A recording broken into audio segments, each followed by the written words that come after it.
What if the pyramids weren't built with copper chisels and wooden sledges, but with something far stranger, with sound itself, with frequencies we've forgotten how to hear, with vibrations that could make stone move as if weightless? What if the first engineers didn't carve rock with tools we recognize, but shaped it with resonance, with acoustic precision, with an understanding of sound so profound that it allowed them to accomplish what we, even with our machinery, struggle to replicate? There are chambers beneath the earth, carved from solid bedrock, where if you stand in precisely the right spot and speak at precisely the right frequency, the walls themselves seem to hum in response, as if the stone is alive, as if it remembers being shaped by voice rather than chisel. There are passages in ancient structures where the acoustics are so perfect, so deliberately engineered, that they could only have been designed by people who understood sound at a level we're only beginning to rediscover. And there are megalithic stones, weighing hundreds of tons, that bear no tool marks, no evidence of the cutting and shaping that should be there if they were carved by conventional means. Before you continue this journey into one of history's most enigmatic mysteries, if you find yourself drawn to the kind of exploration that exists between proven fact and unsettling possibility, consider leaving a like. Subscribe only if you're compelled by questions that challenge what we think we know about the capabilities of ancient peoples. And tell me in the comments below where you're listening from tonight. Are you in a quiet room where you can close your eyes and imagine these ancient chambers? Or are you in a city, surrounded by the noise of the modern world, seeking something older, something that speaks in frequencies beneath the chaos? Wherever you are, we're exploring this mystery together. The accepted narrative of ancient construction is straightforward, mechanical, comprehensible. The Egyptians built the pyramids using copper tools, stone pounders, and enormous amounts of human labor. The builders of Stonehenge moved the massive sarsen stones using log rollers, ropes, and sheer determination. The architects of South American megaliths shaped their precisely fitted stones with bronze implements and patience measured in generations. This is what we're taught, what seems reasonable, what fits our understanding of technological progression from simple to complex, from primitive to advanced. But there are problems with this narrative. Persistent anomalies that don't quite fit. Chambers with acoustic properties too precise to be accidental. Stone surfaces too smooth to have been shaped by pounding. Structures aligned not just to astronomical events but to specific frequencies, to resonant tones that suggest their builders understood sound as a force, as a tool, as something that could shape matter itself. Consider the King's Chamber in the Great Pyramid of Giza. It's not just a room. It's an acoustic instrument of extraordinary precision. When you stand inside and produce certain tones, particularly around 110 Hz, the chamber resonates in a way that's profoundly physical, that you can feel in your chest, in your bones, in the deepest parts of your body. The granite walls, the dimensions of the space, the arrangement of the stone, all of it seems deliberately designed to amplify specific frequencies, to create a resonant field that transforms sound into something tangible, something that affects consciousness itself. Researchers who have studied the acoustic properties of this chamber have found that the resonant frequency, that 110 Hz tone, corresponds to a frequency that, in modern neuroscience, has been shown to alter brain activity, to shift consciousness toward meditative states, to create conditions where perception changes, where the boundaries between self and environment become permeable. This is not accident. This is design. But design for what purpose? And achieved through what means? The granite blocks that form the King's Chamber are massive, some weighing 70 tons, fitted together with such precision that you cannot slide a piece of paper between them. The conventional explanation is that this precision was achieved through painstaking manual labor, through the gradual grinding and fitting of stone against stone until the surfaces matched perfectly. But when you examine these surfaces closely, when you run your hands over the impossibly smooth joins, when you consider the acoustic properties that result from this exact arrangement, another possibility emerges. What if the stones weren't fitted together through grinding and trial and error, but through sound? What if the builders understood that at certain frequencies, stone behaves differently, that its molecular structure can be affected by vibration, that what seems solid can become malleable when subjected to the right resonant tones? This sounds like fantasy, like pseudoscience, like the kind of speculation that serious archaeology dismisses without consideration. But there's evidence, fragmentary and contested though it may be, that suggests sound played a far more significant role in ancient construction than we've acknowledged. Not just for ritual purposes, not just for creating atmospheric effects, but as an actual construction technology, a method of shaping and moving stone that we've lost, that we've forgotten, that persists only in myths of gods who sang rocks into place, of priests whose voices could move mountains, of ancient engineers who built with frequencies rather than force. In the ancient temple complexes of Malta, there are underground chambers carved from solid limestone that demonstrate acoustic properties so sophisticated they seem to require intentional engineering. The hypogeum of Halsaflini, in particular, contains what archaeologists call the oracle chamber, a space where sounds produced at specific frequencies resonate with such power that they create physical effects, vibrations that can be felt throughout the entire structure, that seem to concentrate and amplify in ways that suggest the chamber was designed as an acoustic instrument. When you speak in the oracle chamber at a frequency around 110 Hz, that same frequency found in the king's chamber, the resonance is so intense that it creates a physical sensation of vibration in the skull, in the chest cavity, throughout the entire body.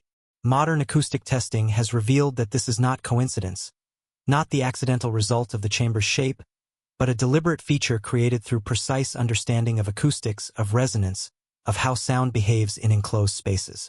The chamber is carved from solid rock. There are no tool marks visible on the walls, no evidence of the chiseling and hammering that should be present if the space was created using conventional Bronze Age technology. The surfaces are smooth, almost polished, shaped with a precision that's difficult to explain if the builders were working with stone or metal tools. The curves and angles are calculated to create specific acoustic effects, to channel and amplify sound in ways that require sophisticated understanding of physics, of wave mechanics, of how frequencies interact with stone.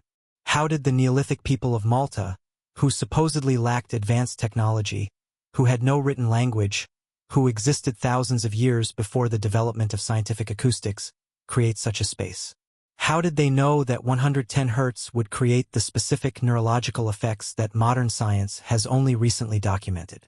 How did they achieve the precision necessary to carve a chamber whose dimensions create perfect resonance at that exact frequency? The conventional answer is that they didn't know, that the acoustic properties are accidental, that the builders were simply creating a ceremonial space and happened to produce these effects through trial and error, through countless hours of labor and adjustment until the chamber had the qualities they desired. For ritual purposes.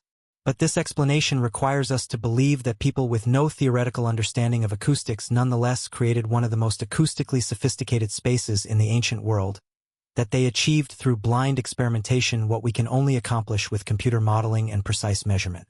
Or we can consider another possibility, that the builders of the hypogeum understood sound at a level we've lost, that they possessed knowledge of acoustics and resonance that was not primitive guesswork but sophisticated science, that they deliberately engineered these chambers to produce specific effects because they understood how sound affects consciousness, how certain frequencies can alter perception, how resonance can be used not just for ritual but for actual construction, for shaping stone, for accomplishing tasks that seem impossible without technology we recognize.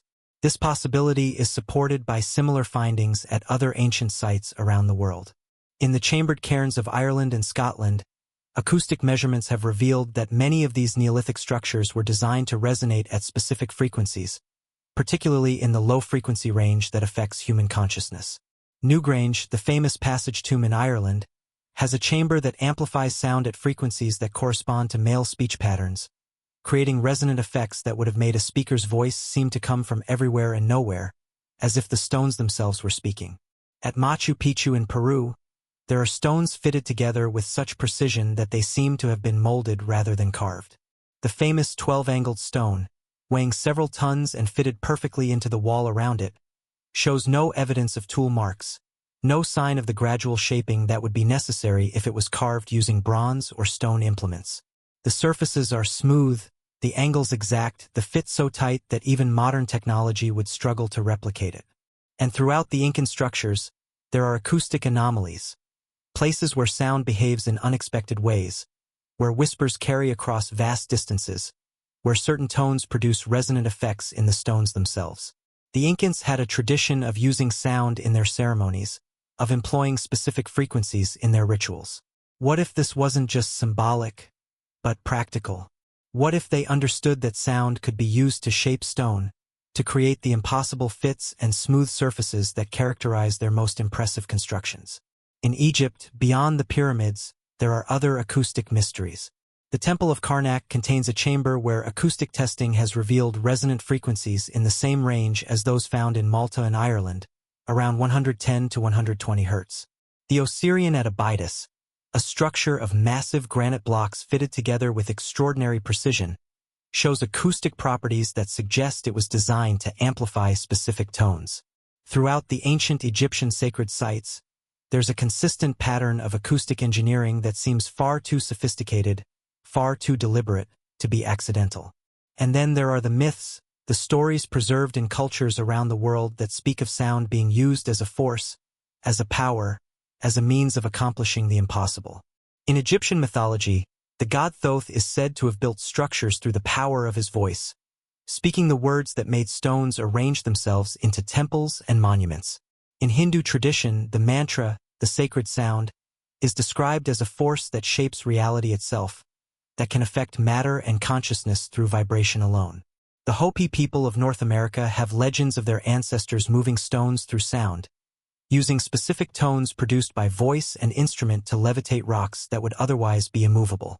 In the mythology of pre-Columbian South America, there are stories of priests who could sing to the stones, who could make them soft, like clay, who could shape mountains through sound alone. We dismiss these as myths, as pre-scientific attempts to explain construction achievements that seemed miraculous to peoples who didn't understand engineering. But what if the myths preserve actual knowledge, actual techniques, distorted by time and cultural transmission but rooted in real practices, in actual technologies that use sound as a tool? There's a field of modern science called cymatics, the study of visible sound, of how vibration creates patterns in matter. When you place sand or water on a surface and subject it to specific frequencies, the sand or water arranges itself into geometric patterns, circles, hexagons, complex mandala-like designs that emerge spontaneously from the vibration. Different frequencies create different patterns. The patterns are precise, repeatable, governed by the physics of wave interference and resonance.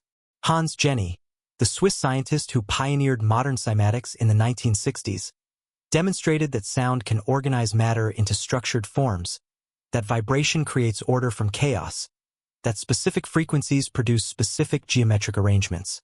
He showed that when you increase the frequency, the patterns become more complex, more intricate, more seemingly impossible in their precision and beauty.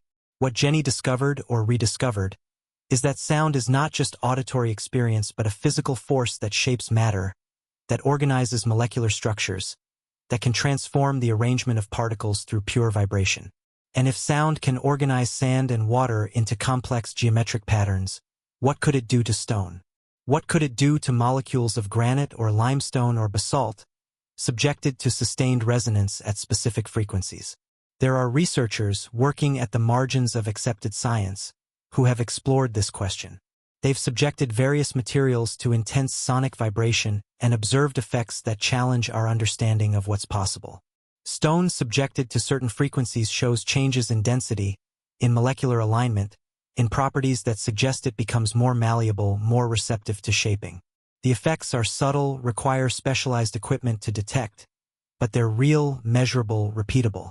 If modern science, with its limited exploration of acoustic effects on stone, can demonstrate measurable changes in material properties through sound, what might ancient peoples have achieved if they had developed this technology further, if they had spent not years but generations refining their understanding of sound as a force, as a tool, as a means of construction?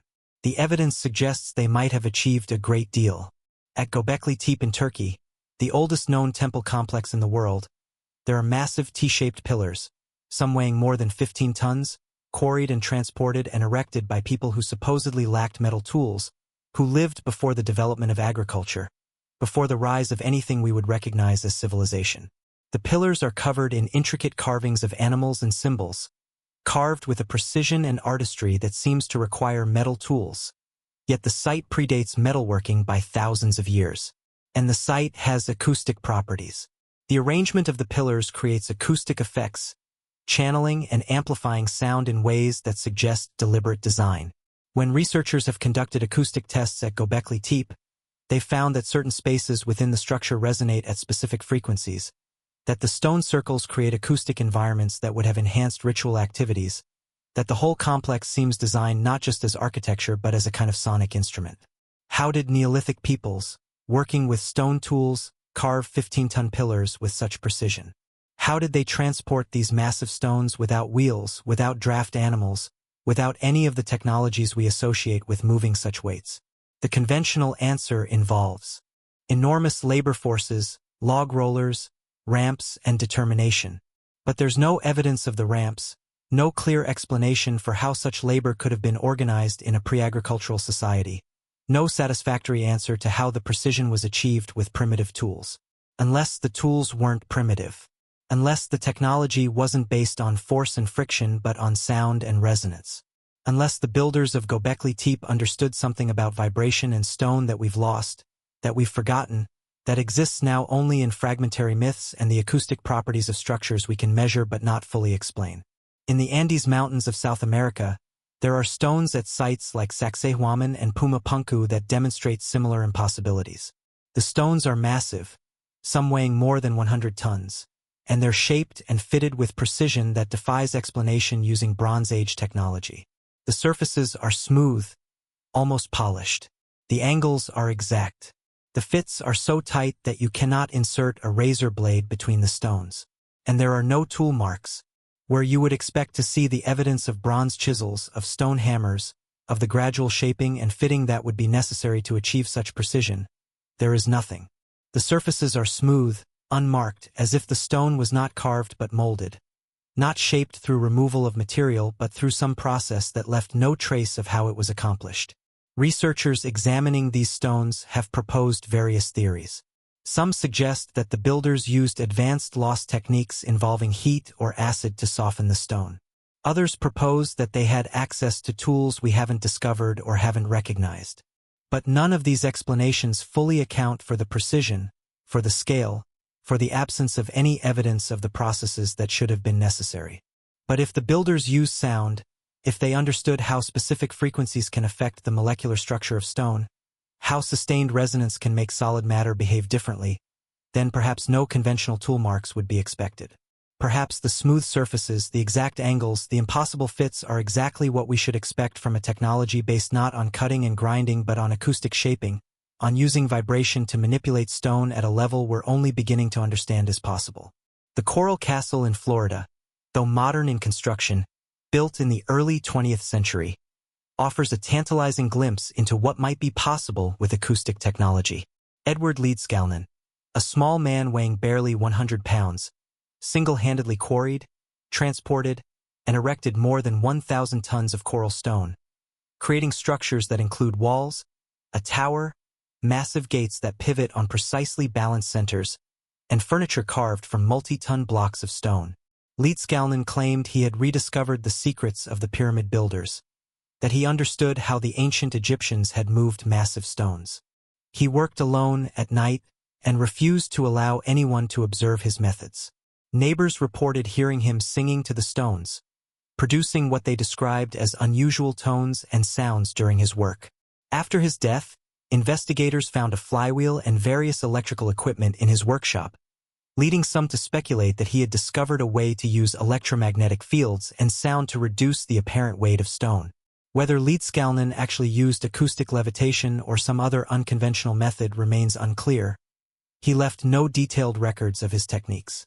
But his accomplishment demonstrates that one person, working with minimal visible equipment, can move and position massive stones in ways that seem to require technology and labor forces far beyond what conventional physics would suggest is possible. If one man in the 20th century could accomplish this through methods he refused to reveal, methods that seemed to involve sound and possibly electromagnetic effects, what might ancient peoples have accomplished if they had developed such technologies as part of their cultural knowledge, passed down through generations, refined over centuries? The skeptical response to such questions is predictable and, in many ways, reasonable. Extraordinary claims require extraordinary evidence, and the evidence for acoustic construction technology is circumstantial, suggestive rather than conclusive. The acoustic properties of ancient structures could be accidental. The absence of tool marks might be explained by erosion, by techniques we haven't fully understood, by the use of materials that left no trace. The myths might be simply that Myths, not evidence of lost technology but stories that explain the seemingly inexplicable through supernatural means. But the patterns persist. Across cultures that had no contact with one another, separated by oceans and millennia, we find similar acoustic properties in sacred structures. We find similar precision in megalithic construction that defies explanation using known Bronze Age or Neolithic technology. We find similar myths of sound being used as a force, as a means of shaping reality, of accomplishing the impossible. In Tibet, monks practice overtone chanting, a technique that produces multiple simultaneous tones from a single voice, creating complex harmonic structures that have measurable physical effects. The deep, resonant tones of Tibetan chants have frequencies in the range that affects consciousness, that creates meditative states, that seems to bridge the gap between sound and spiritual experience. The monks preserve traditions that they say go back thousands of years, techniques passed down from teachers to students in an unbroken chain of transmission.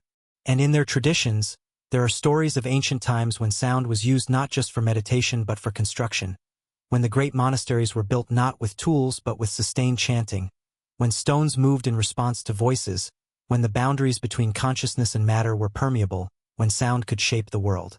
Are these myths, or memories, distorted accounts of actual practices, of real technologies that existed before some catastrophe or cultural shift caused them to be lost, leaving only fragments in ritual and tradition? In the caves of southern France and northern Spain, there are Paleolithic paintings in locations that demonstrate extraordinary acoustic properties. The images of animals, bison, horses, deer, are not distributed randomly throughout the caves, but concentrated in spaces where the acoustics create specific effects.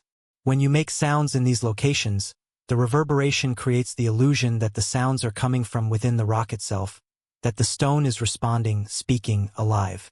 Researchers studying these cave paintings have found that the locations with the richest acoustic properties are also the locations with the most elaborate artwork. The correlation is too consistent to be coincidental.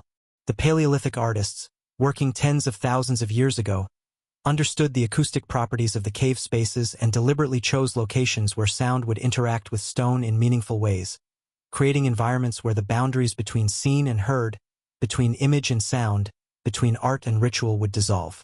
If Paleolithic peoples, living in what we consider the most primitive conditions, nonetheless understood acoustics well enough to select painting locations based on their sonic properties, what might later cultures have understood? What technologies might they have developed as understanding of sound deepened, as observation accumulated over millennia, as knowledge was systematically explored and refined? The ancient Greeks understood acoustics well enough to build amphitheaters where a whisper on the stage could be heard clearly in the highest seats, where the architecture channeled sound with such precision that thousands could hear a performance without amplification. The acoustic engineering of Greek theaters demonstrates sophisticated understanding of how sound behaves in space, how architecture can shape and direct acoustic energy, how specific designs create specific effects. But the Greeks didn't invent this knowledge from nothing. They inherited traditions, built on foundations laid by earlier cultures, the Minoans, the Mycenaeans, the unknown Bronze Age peoples who built the Tholos tombs with their remarkable acoustic properties. Each culture built on what came before, refining and elaborating, but always working from a base of accumulated knowledge that stretched back into prehistory. What if that base of knowledge included understanding of how sound could be used not just to enhance ritual or improve communication but as a construction technology, as a means of shaping stone and moving mass? What if the acoustic properties we find in ancient structures are not just byproducts of ceremonial design but evidence of sound being used as an engineering tool, as the primary means through which the most impressive constructions were achieved? There's a phenomenon in physics called acoustic levitation. Using focused sound waves, modern science can suspend small objects in midair, can hold them motionless against gravity through pure sonic pressure. The technology is real, demonstrated in laboratories around the world, used for applications ranging from materials processing to medical procedures. Objects suspended through acoustic levitation float in the nodes of standing waves, held in place by the pressure differentials created by intersecting sound waves. The objects that can be levitated through current acoustic technology are small droplets of liquid, tiny spheres of plastic or metal, nothing approaching the mass of construction materials. But the principle is established. Sound can counteract gravity. Vibration can create forces sufficient to move matter, to hold it suspended, to manipulate it in space. If modern science, with its limited exploration of acoustic effects, can achieve levitation of small objects, what might be possible with more powerful sound sources, with more sophisticated understanding of resonance and frequency, with techniques developed not over decades but over thousands of years of accumulated knowledge.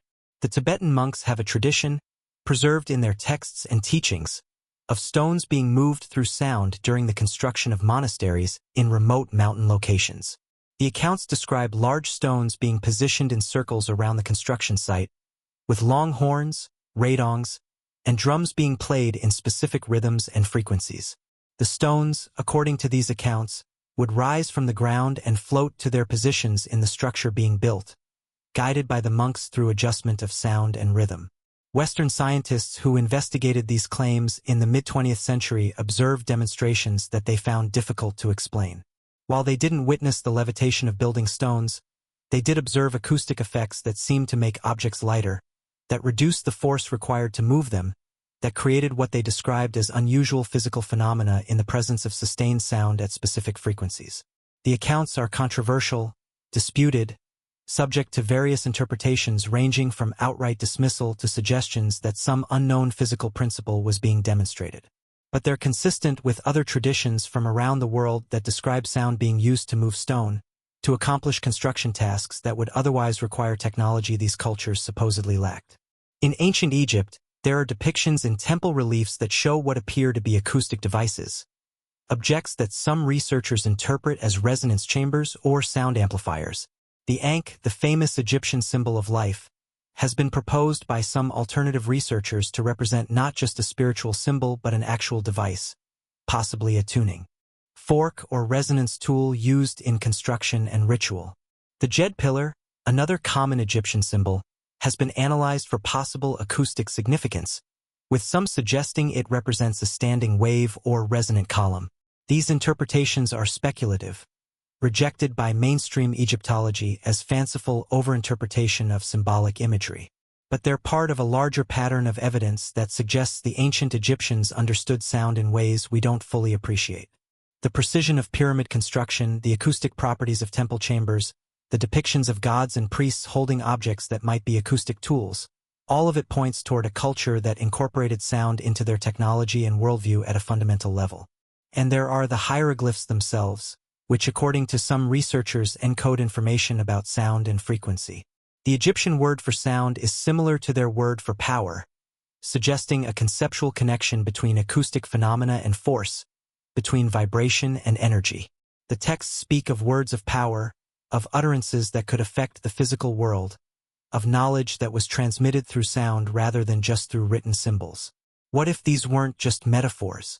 What if the ancients were describing, in the language and concepts available to them, actual technologies based on acoustic principles? What if the words of power were specific frequencies, the utterances were precise tones, the knowledge transmitted through sound was actual engineering information encoded in vibration rather than in text? The idea seems far-fetched, impossible to reconcile with our understanding of ancient technology. But our understanding is based on what survives: stone, pottery, metal tools. What doesn't survive is knowledge, is technique, is cultural practices that leave no physical trace. If ancient peoples did possess acoustic technologies, if they could shape stone and move mass through sound, what evidence would we expect to find? We'd expect to find structures with sophisticated acoustic properties, and we do. We'd expect to find precision in construction that's difficult to explain using conventional tools, and we do. We'd expect to find an absence of tool marks where conventional shaping should have left evidence, and we do. We'd expect to find myths and traditions describing sound being used as a force, and we do. The pattern is consistent, global, persistent across cultures and time periods. From the Paleolithic cave painters who understood acoustic properties of stone, to the Neolithic builders of chambered cairns with specific resonant frequencies, to the Bronze Age civilizations that constructed temples and tombs with acoustic precision, to the megalithic cultures that shaped and moved massive stones with techniques we can't replicate. Throughout human history, there's evidence of a relationship with sound that goes beyond the merely musical or ceremonial. But we've lost it. Somewhere in the progression from ancient to modern, in the shift from oral to written culture, in the development of technologies based on mechanical force rather than acoustic precision, we've forgotten that sound is not just vibration in air but a force that can shape matter, that can affect consciousness, that can accomplish tasks we now attempt through machinery and brute strength. Or perhaps we haven't completely forgotten. Perhaps the knowledge persists in fragments, in the Tibetan chanting traditions, in the acoustic design of concert halls and religious spaces, in the modern science of cymatics and acoustic levitation, in the intuitive understanding that musicians have of how sound affects body and mind, in the practices of cultures that never fully industrialized and therefore preserved older ways of relating to sound and vibration. Consider the didgeridoo of Australian Aboriginal cultures, an instrument that produces deep, resonant tones with complex harmonic overtones. The Aboriginal peoples have used the didgeridoo for tens of thousands of years, making it one of the oldest musical instruments in continuous use. But was it just musical? The tones produced by a skilled didgeridoo player can create powerful physical sensations, can affect breathing and heartbeat, can induce altered states of consciousness. The instrument is used in healing ceremonies, in rituals that are said to affect not just the player and listeners but the land itself, the environment, the relationship between human and place. What if the didgeridoo and instruments like it from cultures around the world are remnants of acoustic technologies that were once used for more than music and ritual? What if they preserve, in their design and use, knowledge of how specific frequencies affect matter and consciousness, knowledge that was once part of a larger technological system we no longer recognize? The great bells of European churches and Asian temples produce tones that can be felt for miles, that create physical vibrations strong enough to affect buildings and bodies, that mark time and space through pure sound. The tradition of bell founding, of creating these massive bronze instruments with specific tonal properties, is ancient and complex, requiring knowledge that's passed down through specialized craftspeople over generations. The bells are tuned to precise frequencies, their tones carefully controlled through the shape and thickness of the metal, their placement and suspension calculated to maximize acoustic effect. Why such care? Why such precision? If bells were merely signals, merely ways to call people to prayer or mark the hours, why the sophisticated acoustic engineering?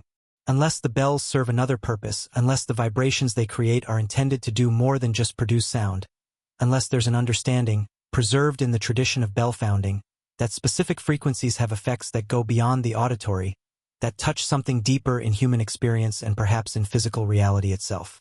At Chartres Cathedral in France, one of the masterpieces of Gothic architecture, the acoustic properties are so sophisticated that researchers studying the space have concluded the builders must have understood acoustic engineering at a level that seems impossibly advanced for the 12th century. The cathedral amplifies certain frequencies while damping others, creates acoustic effects that enhance vocal music, produces resonances that affect consciousness and emotion in measurable ways.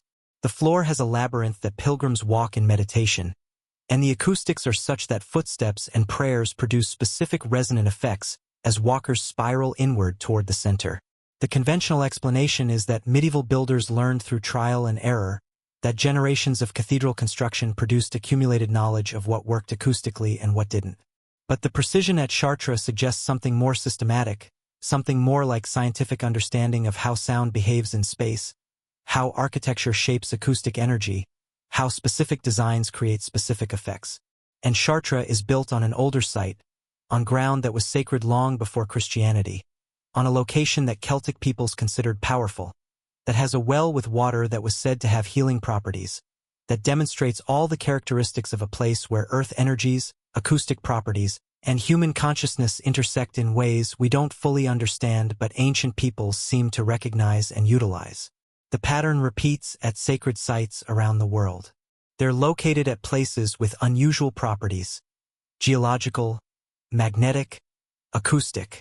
The structures built at these sites demonstrate sophisticated understanding of how to enhance or channel these properties, how to create environments where consciousness shifts, where perception changes, where the boundaries between ordinary and extraordinary become permeable. What if these sites were chosen not primarily for symbolic or religious reasons, but for practical ones? What if the unusual properties, including acoustic properties, made them ideal locations for technologies we no longer recognize, for practices that use sound and resonance to accomplish tasks that seem impossible to us now. The Nazca lines in Peru, those massive geoglyphs that can only be fully appreciated from the air, are located in a region with unusual acoustic properties. The desert there is one of the driest on Earth, and the ground surface creates acoustic effects that enhance and carry sound across vast distances. Some researchers have proposed that the lines themselves might have acoustic significance, that the patterns might be related to sound and vibration rather than just visual representation. This theory is speculative, difficult to test, but it's consistent with other findings about ancient peoples incorporating acoustic considerations into their landscape modifications and constructions. If the Nazca created their lines for ritual purposes, and if their rituals involved sound, which most ancient rituals did, then the acoustic properties of the location would have been significant, would have been part of the reason for creating such monuments in that specific place. And there are the mysterious holes drilled in ancient stone, found at sites around the world, from Egypt to Peru to Easter Island. Some of these holes are small, perhaps for fitting stones together or attaching decorative elements. But others are large, deep, perfectly circular, drilled into extremely hard stone like granite and basalt with precision that's difficult to explain using Bronze Age or even Iron Age technology. The conventional explanation is that these holes were drilled using copper tubes and sand abrasive, a process that would have been extremely time-consuming and labor-intensive but technically possible. Experimental archaeology has demonstrated that such drilling can be accomplished with ancient tools, though the time required is substantial and the results are rarely as precise as what's found in ancient examples. But there's another possibility that's rarely considered. What if these holes weren't drilled in the conventional sense, but created through acoustic resonance? What if sustained sound at specific frequencies could create cavitation effects in stone, could break down molecular bonds in precisely targeted areas, could create holes and channels without physical contact, without tools that would leave the scratches and scars that mechanical drilling inevitably produces? This sounds impossible, but modern ultrasonic drilling demonstrates that intense sonic vibration can remove material from extremely hard substances, can create precise holes and cuts through acoustic energy rather than mechanical force. The technology is used in modern manufacturing for materials that are too hard or brittle to drill conventionally. If modern science has developed this capability, what might ancient peoples have achieved if they had pursued acoustic technologies with the same dedication we've applied to mechanical ones? The problem with investigating these possibilities is that acoustic technologies leave little physical evidence. Tools can be found, can be analyzed, can be dated. But knowledge of sound, understanding of frequency and resonance, techniques for using vibration to affect matter, these leave no artifacts, persist only in practice and in the structures that might have been created using such methods. And if a culture that possessed such knowledge was destroyed or disrupted, if the knowledge was lost before it could be written down or transmitted to successor cultures, how would we know it ever existed? We'd be left with structures whose construction we can't explain, with precision we can't replicate using the tools we believe were available, with acoustic properties that seem too sophisticated to be accidental, with myths that speak of impossible accomplishments achieved through sound. We'd be left, in other words, with exactly what we have: an archaeological record that doesn't quite make sense, that contains persistent anomalies, that suggests capabilities we can't account for using our model of technological progression. The orthodox response is to defend the conventional timeline, to assert that ancient peoples were clever and patient and accomplished remarkable things using simple tools and enormous labor. And this is certainly true to a significant degree. Human ingenuity and persistence can accomplish extraordinary things even with limited technology. The conventional explanations for ancient construction are not impossible, just difficult, just requiring enormous investments of time and labor that we find hard to imagine, but that were certainly possible for cultures whose resources and priorities were fundamentally different from ours. But the acoustic evidence persists. The chambers with perfect resonance. The structures aligned to specific frequencies. The stones with no tool marks. The precision that seems to require technology we don't believe existed. The global distribution of similar acoustic properties in sacred structures. The myths from unconnected cultures all describing sound being used as a force, as a power, as a construction technology. At some point, the accumulation of anomalies demands consideration of alternative explanations. Not abandonment of rigor, not acceptance of wild speculation, but genuine openness to possibilities that fall outside the conventional paradigm. What if ancient peoples did understand acoustics at a level we've only recently begun to rediscover? What if sound was not peripheral to their technology but central to it, not a byproduct of ritual but a primary tool of engineering? The implications would be profound. It would mean that our model of technological progress, from simple to complex, from manual to mechanical, is incomplete, that it misses entire branches of development that ancient cultures pursued but that we abandoned or lost. It would mean that ancient peoples were not primitive approximations of modern humans but sophisticated in ways we don't recognize, possessing knowledge we've spent the last few centuries relearning through different paths. It would mean that the Stone Age, the Bronze Age, the Iron Age, these convenient categories that organize our understanding of technological development, might be misleading, that they focus on materials and tools we can find in the archaeological record while missing technologies that leave no physical trace, that exist in knowledge and practice rather than in artifacts. And it would mean that we've been asking the wrong questions about ancient construction. Not how did they do it with the tools they had, but what tools did they actually have? What technologies have we failed to recognize because they don't fit our expectations, because they seem impossible given our assumptions about what ancient peoples could and couldn't know? The acoustic properties of ancient structures are not subtle. They're measurable, demonstrable, replicable in modern testing. The chambers really do resonate at specific frequencies. The structures really do amplify sound in sophisticated ways. The precision really is there in the stone, undeniable even if we can't explain how it was achieved. What we're missing is the connection, the understanding of how these acoustic properties relate to construction methods, of how the precision was achieved, of what role sound played in the engineering process. We can measure the effects but we can't reconstruct the causes, can document the results but can't replicate the methods. This is the nature of lost knowledge. It doesn't announce itself. It doesn't leave obvious traces. It persists in effects we can see but not understand, in structures that shouldn't exist but do, in capabilities that seem impossible until we witness their results. Consider the crystal skulls of Mesoamerica, particularly the Mitchell Hedges skull, carved from a single piece of quartz crystal with such precision that it shows no tool marks under microscopic examination. Quartz is one of the hardest materials known, nearly impossible to carve without diamond tools. The skull is anatomically accurate, includes detailed internal structures, demonstrates optical properties that suggest sophisticated understanding of crystallography and optics. The conventional explanation is that the skull is a modern forgery, created using modern tools and falsely attributed to ancient origin. And this may well be true for some or all of the crystal skulls that have been examined. But if we set aside questions of authenticity and age and simply ask, how would you create such an object? The answer is not obvious even with modern technology. Crystal responds to vibration. It's piezoelectric, meaning it generates electrical charge when subjected to pressure and vice versa. It has resonant frequencies, natural tones at which it vibrates most readily. What if the skull wasn't carved in the conventional sense but shaped through acoustic resonance, through sustained vibration at frequencies that would fracture the crystal along specific planes, that would remove material without tools making contact, that would create the precise forms and smooth surfaces through sound alone? This is speculation, but it's speculation grounded in the known properties of crystal and sound. Quartz resonates. Sound can shape matter. The combination might allow for techniques we haven't considered, for methods of working stone that leave no tool marks because no conventional tools were used. And if such techniques were possible with crystal, what about other stones? Limestone, granite, basalt. All have resonant frequencies. All respond to vibration.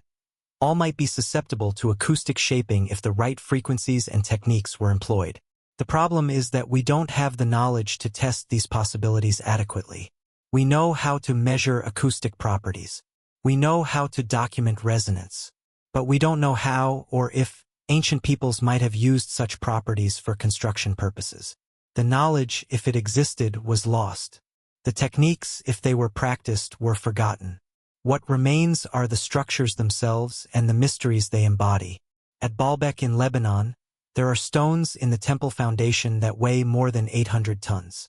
They're the largest quarried stones in the ancient world, moved somehow from a quarry half a mile away and fitted into the structure with precision despite their enormous size. The conventional explanation involves thousands of workers, massive ramps, log rollers, and decades of labor. But there's no evidence of ramps large enough to move such stones. No clear explanation for how they were positioned with such precision. No satisfactory answer to how Bronze Age peoples accomplished what modern cranes struggle to replicate. The stones are called the trilithon, and they're not the only mystery at Baalbek. The entire complex demonstrates construction techniques that seem advanced even by modern standards. The platforms are level to within fractions of an inch across hundreds of feet. The stones are fitted with precision that leaves minimal gaps. The architecture incorporates astronomical alignments and proportions that suggest sophisticated mathematical knowledge. And there are acoustic anomalies. Certain locations in the complex produce unusual resonant effects. Sound behaves in ways that suggest the architecture was designed with acoustic considerations in mind. The combination of massive stones, precise fitting, astronomical alignment, and acoustic properties creates a pattern we've seen at other ancient sites.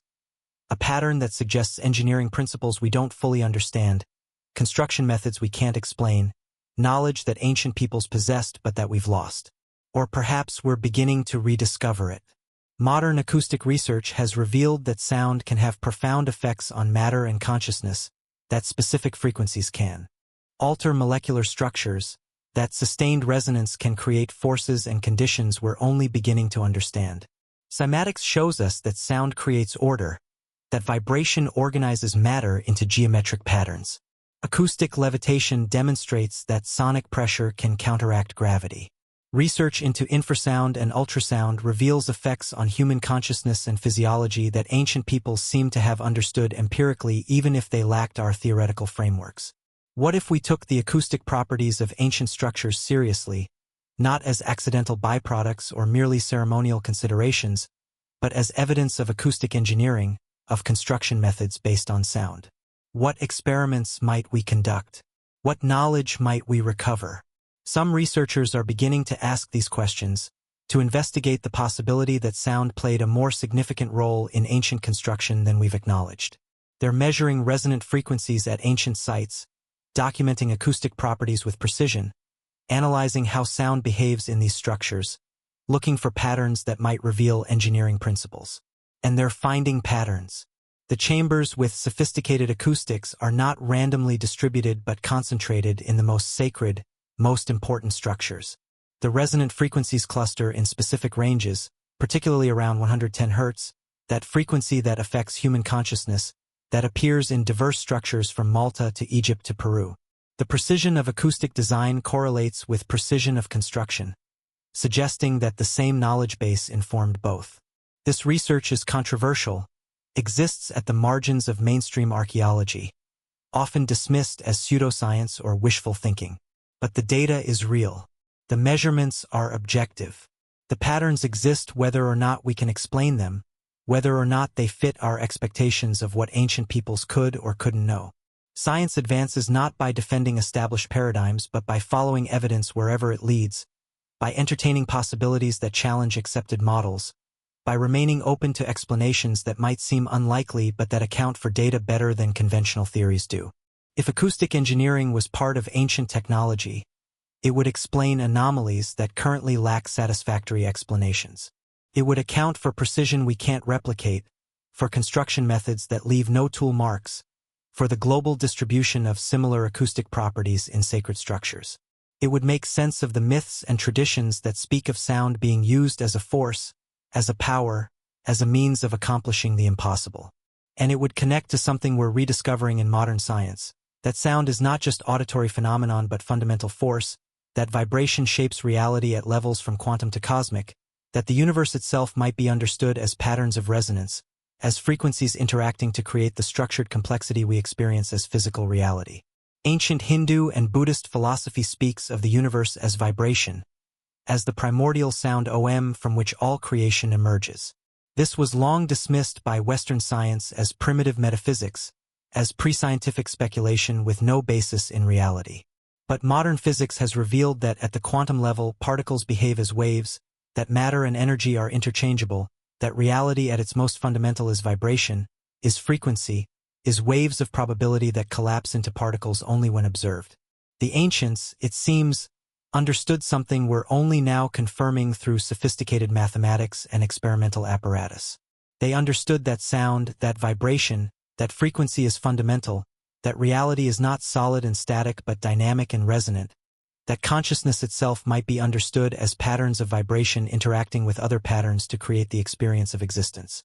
If this was their understanding, if they perceived reality as fundamentally acoustic, as vibration and resonance rather than as solid matter to be shaped through force, then their approach to construction would naturally have incorporated sound, would have sought to work with frequencies and resonance rather than against the apparent solidity of stone. This is not provable in the way that scientific facts are provable. We can't reconstruct ancient consciousness, can't know with certainty what ancient peoples believed or how they understood reality. But we can examine what they built, can measure the properties of their structures, can analyze the patterns that emerge from careful study. And those patterns suggest a relationship with sound that goes far beyond what we've acknowledged, that indicates knowledge and capabilities we've underestimated, that points toward technologies we've lost but might be able to recover if we take the evidence seriously. Imagine standing in the king's chamber of the Great Pyramid, surrounded by granite blocks weighing tens of tons each, fitted together with precision measured in fractions of millimeters. You produce a tone, your voice resonating in the chamber, and you feel the vibration in your chest, in your bones, in your consciousness itself. The chamber seems to amplify the sound, to transform it into something tangible, something that affects not just your hearing but your entire being. This is not imagination. This is what happens, what anyone can experience who visits the chamber and produces the right tones. The acoustic properties are real, measurable, undeniable. What remains in question is whether they're intentional, whether the builders designed the chamber to have these properties, whether the precision of construction was motivated at least in part by acoustic considerations. If the king's chamber is an acoustic instrument as much as an architectural space, then we must ask what it was designed to do. What was the purpose of creating such powerful acoustic effects? Was it purely ceremonial, a way to enhance ritual experience? Or was it functional, a tool for achieving specific effects on consciousness or matter, a technology we no longer recognize? The sarcophagus in the king's chamber is carved from a single block of granite, precisely sized to fit the chamber's dimensions and to resonate at specific frequencies. When struck, it produces a tone that resonates throughout the chamber, creating vibrations that some researchers have measured as capable of affecting brainwave patterns, of inducing altered states of consciousness in people exposed to the sound for extended periods. Was this the purpose? Was the chamber designed as a technology for altering consciousness, for creating specific mental states through acoustic resonance? The ancient Egyptians certainly valued altered states, used them in religious ceremonies, considered them pathways to contact with divine forces or higher forms of consciousness. But what if the effects went beyond consciousness?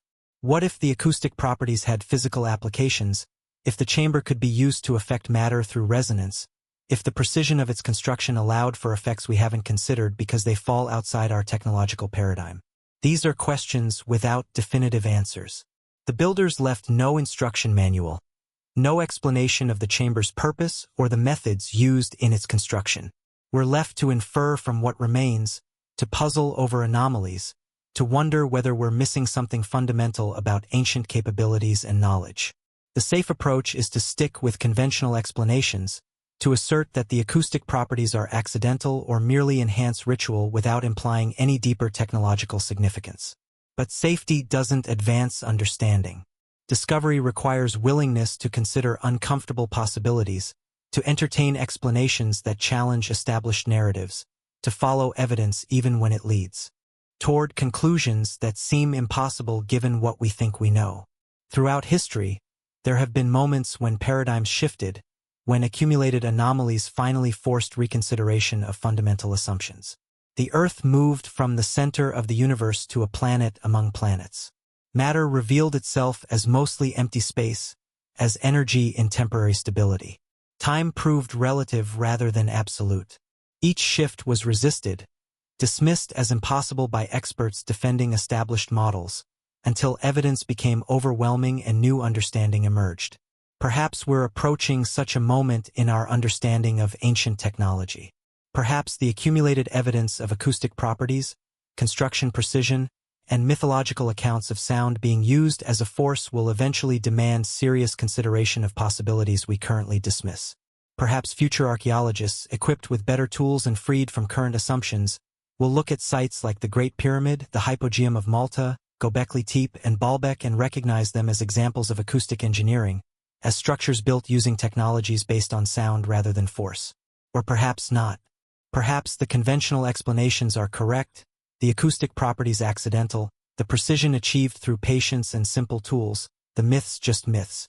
Perhaps ancient peoples were clever and determined but worked within the technological limitations we attribute to them, accomplishing remarkable things through methods we understand even if we can't quite replicate them without modern machinery. The truth likely lies somewhere between these extremes. Ancient peoples were neither primitive nor possessed of magical technologies. They were humans like us, with similar intelligence and creativity, working with the materials and knowledge available to them. But available to them might include understandings we've lost, techniques we haven't preserved, knowledge that was transmitted orally and practically rather than in writing, that therefore left no trace except in structures whose properties we can measure but not fully explain. Sound is a likely candidate for such lost knowledge. It's powerful, ubiquitous, accessible to any culture at any technological level. It requires no special materials, no complex tools. What it requires is understanding of frequency, resonance, harmonics, of how vibration affects matter and consciousness. This understanding could be developed empirically, through generations of observation and experimentation, without requiring mathematical formalization or written theory. A culture that developed sophisticated acoustic knowledge would leave exactly the kind of evidence we find: structures with remarkable acoustic properties, precision that seems to require technologies we don't recognize, myths that speak of sound being used as a force. The knowledge itself would be vulnerable to loss, would depend on continuous transmission through practice and teaching, would vanish if cultural continuity was disrupted through catastrophe or conquest or social transformation. This might explain why acoustic knowledge appears in fragments across different cultures and time periods but never in complete, systematic form that we can point to as definitive evidence. The knowledge was never fully written down, was preserved in practice rather than theory, was lost piecemeal as cultures changed and priorities shifted. What remains are hints and anomalies, the acoustic properties of structures that suggest deliberate engineering, the precision that's hard to explain using known tools, the myths from around the world that speak of sound being used in ways we consider impossible, the traditions, like Tibetan chanting or Aboriginal didgeridoo playing, that preserve practices whose full significance and original purpose we may not understand. And the question, persistent and unanswered: what if the first engineers used sound instead of tools? What if ancient construction was accomplished not through the methods we imagine, chiseling, pounding, grinding, but through acoustic techniques that worked with the fundamental nature of matter as vibration, that shaped stone through resonance rather than force, that moved mass through sonic levitation rather than mechanical advantage? We can't know for certain. The evidence is suggestive but not conclusive. The possibilities are intriguing but unproven. What we can say is that ancient structures demonstrate acoustic properties too sophisticated to dismiss as accidental, that the precision of ancient construction poses questions conventional explanations struggle to answer, that sound played a more significant role in ancient technology and culture than we've generally acknowledged. Whether that role extended to actual construction methods, to using acoustics as engineering tools rather than just ceremonial enhancement, remains an open question. It's a question worth investigating, worth taking seriously, worth approaching with genuine curiosity rather than defensive dismissal. Because if ancient peoples did possess acoustic technologies we've lost, recovering that knowledge could be transformative. It could offer sustainable alternatives to our force-based engineering, could provide insights into the nature of consciousness and its relationship to vibration, could connect us to understanding of reality that ancient wisdom traditions preserved but that modern science has only recently begun to rediscover. The chambers still resonate. The stones still bear their mysterious precision. The myths still speak of sound being used as power. The evidence persists, waiting for us to approach it with open minds, with willingness to consider possibilities that challenge our assumptions, with commitment to following truth wherever it leads rather than defending paradigms that serve our comfort more than our understanding. What if the ancients knew something we've forgotten? What if sound is not just vibration in air but a fundamental force that can shape matter, that can affect consciousness, that can accomplish what we attempt through machinery and might? What if the first engineers understood this, worked with it, created structures that demonstrate acoustic principles we're only beginning to rediscover? These questions don't demand belief in impossible claims or abandonment of scientific rigor. They simply ask for openness, for curiosity, for willingness to look at evidence without prejudging what it can or cannot mean based on assumptions about what ancient peoples could or couldn't know. The night deepens. Your breathing slows. The boundary between waking thought and dream begins to blur. This is the space where mysteries live, where impossible questions can be entertained without the harsh judgment of daylight rationality, where ancient knowledge whispers to modern consciousness across the vast gulf of forgotten time. Imagine you're standing in a chamber carved from living rock, deep beneath the earth. The walls are smooth, unmarked by the tools that should have shaped them. The space around you hums with a frequency just below hearing, a vibration you feel in your bones rather than perceive with your ears. Someone begins to chant, producing tones that seem to make the stone itself respond, that create resonances building upon themselves until the entire chamber throbs with acoustic energy. This is not fantasy. This is what happens in the hypogeum of Malta when specific tones are produced in the oracle chamber. This is what researchers have documented, what visitors experience, what the ancient builders somehow knew when they carved this space 5,000 years ago. They understood that sound and stone could interact, that specific frequencies would create specific effects, that architecture could be designed to amplify and channel acoustic energy in ways that affect both consciousness and physical reality. How did they know? The conventional answer is trial and error, is experimental refinement over generations, is clever observation without theoretical understanding. And this may be correct.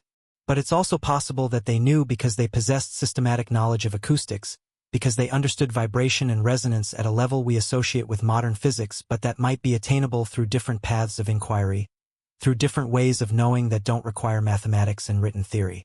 Indigenous cultures around the world preserve knowledge through song, through rhythm, through practices that embed information in forms that can be transmitted orally, that survive without writing, that encode understanding in patterns of sound and movement rather than in text.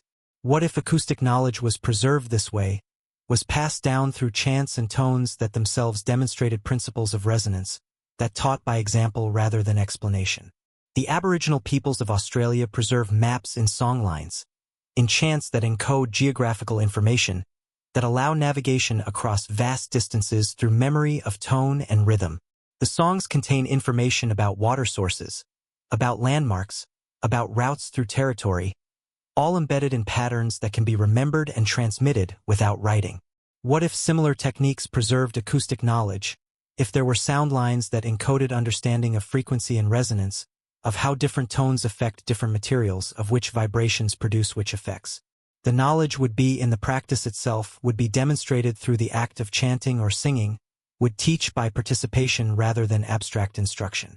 If such knowledge existed and was lost, it would leave exactly what we find: structures that demonstrate acoustic sophistication, traditions that preserve practices whose full significance we don't grasp, myths that speak of sound being used in ways we consider impossible but that might describe actual techniques encoded in metaphorical language. The loss of such knowledge would be gradual, would occur as cultural continuity was disrupted, as oral traditions were suppressed or abandoned, as societies shifted from sound-based to text-based transmission of information. Each generation would preserve less, would understand less of what they preserved, until finally only fragments remained. The structures themselves, some ceremonial practices, some myths and stories that hint at what was lost. This is speculation, but it's speculation that accounts for evidence conventional theories struggle to explain. It offers a framework for understanding how ancient peoples might have achieved precision we can't replicate, might have shaped stone without leaving tool marks, might have created acoustic properties too sophisticated to be accidental. And it suggests that what we've lost might be recoverable, might be accessible if we approach ancient structures and traditions with genuine openness, with willingness to learn from what they demonstrate rather than dismissing what we don't understand as impossible. Modern acoustic researchers who study ancient structures are beginning to uncover patterns, to document resonant frequencies, to map acoustic properties with precision. What they're finding is that the sophistication is real, is measurable, is undeniable even if we can't fully explain how it was achieved. The chambers really do resonate at frequencies that affect consciousness. The structures really do amplify specific tones while dampening others. The precision really is there in the dimensions, in the materials, in the arrangement of elements. Whether this precision was achieved through acoustic construction methods or through conventional tools guided by acoustic principles remains uncertain. Perhaps the distinction doesn't matter. Perhaps what's significant is recognizing that ancient peoples understood sound at a level we've underestimated, that they incorporated acoustic considerations into their most important structures, that they knew how to create environments where sound and consciousness interact in powerful ways. This knowledge has value beyond historical interest. In our modern world of noise pollution and sonic chaos, understanding how to create acoustic environments that enhance rather than degrade human experience is increasingly important. Ancient structures offer models, demonstrate principles that might inform contemporary architecture, that might help us design spaces that use sound constructively rather than merely trying to exclude or control it. The chambers that resonate at 110 Hz create meditative states, enhance focus, facilitate altered consciousness. Modern neuroscience has documented these effects, has measured the brainwave changes that occur when people are exposed to such frequencies. But ancient builders knew this empirically, designed spaces to produce these effects thousands of years before we had the theory to explain why they work. What else might they have known? What other acoustic principles might be embedded in ancient structures, waiting for us to recognize and understand them? The question is not whether we should believe fantastic claims about levitation or impossible technologies. The question is whether we're willing to learn from what ancient peoples actually accomplished, to study the structures they left with genuine curiosity about the knowledge they might preserve. The Great Pyramid stands in the desert, 4,500 years old, still defying complete explanation. Its construction required moving 2.5 million stone blocks, some weighing up to 80 tons, with precision that's remarkable even by modern standards. The base is level to within inches across 13 acres. The sides are aligned to true north with accuracy that seems to require sophisticated surveying. The internal chambers demonstrate acoustic properties that suggest deliberate engineering for sonic effects. And there are no tool marks on the granite blocks in the king's chamber. The surfaces are smooth, the edges sharp, the fit between blocks so tight that you cannot insert a blade between them. If these blocks were shaped using copper tools, the hardest metal available to Old Kingdom Egyptians, there should be evidence of the process, marks from the chisels and saws, scratches from the abrasive sand, some trace of the thousands of hours of labor that would have been required to shape granite using Bronze Age technology. The absence of such marks is notable. It's been explained as the result of final polishing that removed evidence of earlier rough shaping. But polishing granite to this degree using ancient techniques would itself leave traces, would create specific patterns of microscopic scratches that could be identified under examination. When modern researchers have examined the granite surfaces, they found them remarkably clean, almost as if the stone was formed rather than carved, molded rather than cut. Granite is crystalline rock, extremely hard, resistant to shaping. But it's also piezoelectric, meaning it responds to pressure by generating electric charge and responds to electric charge by expanding or contracting slightly. And it has resonant frequencies, natural tones at which it vibrates most readily. What if the smooth surfaces were achieved not through mechanical polishing but through acoustic treatment, through sustained exposure to frequencies that affected the molecular structure, that removed rough surfaces through vibration rather than abrasion? This is highly speculative, ventures into territory that mainstream science would consider unfounded. But it's based on known properties of materials and sound, on effects that can be demonstrated in laboratory conditions even if not at the scale that would be required for construction applications. Ultrasonic cleaning uses high-frequency sound to remove material from surfaces without physical contact. Acoustic cavitation creates forces sufficient to break molecular bonds. If these effects can be achieved with modern ultrasonic equipment, what might be possible with sustained acoustic energy at different frequencies, applied over extended periods? We don't know because we haven't systematically explored the possibilities. Modern construction is based on mechanical force, cutting, grinding, hammering, not on acoustic shaping. We haven't developed technologies that work with sound because our engineering paradigm doesn't include such approaches, doesn't consider them promising enough to invest resources in exploring. But ancient peoples might have taken a different path, might have developed acoustic technologies because they didn't have the metals and machinery we rely on, because they approached construction from different assumptions about what's possible and how to achieve it. If they did, their methods would be difficult for us to recognize because we're looking for evidence of our kind of technology, tools, and machines, rather than evidence of technologies based on different principles. The acoustic properties of the Great Pyramid are not limited to the King's Chamber. The Grand Gallery, that massive ascending passage with its corbelled walls, demonstrates remarkable acoustic characteristics. Sounds produced at one end carry clearly to the other, while sounds from outside are dampened, creating an acoustic isolation that's hard to achieve even with modern design. The dimensions of the gallery create specific resonances, amplify certain frequencies while suppressing others. Was this intentional? Was the Grand Gallery designed as an acoustic resonator, as part of a system that used sound for purposes we don't understand? Or are the acoustic properties accidental byproducts of structural design driven by other considerations?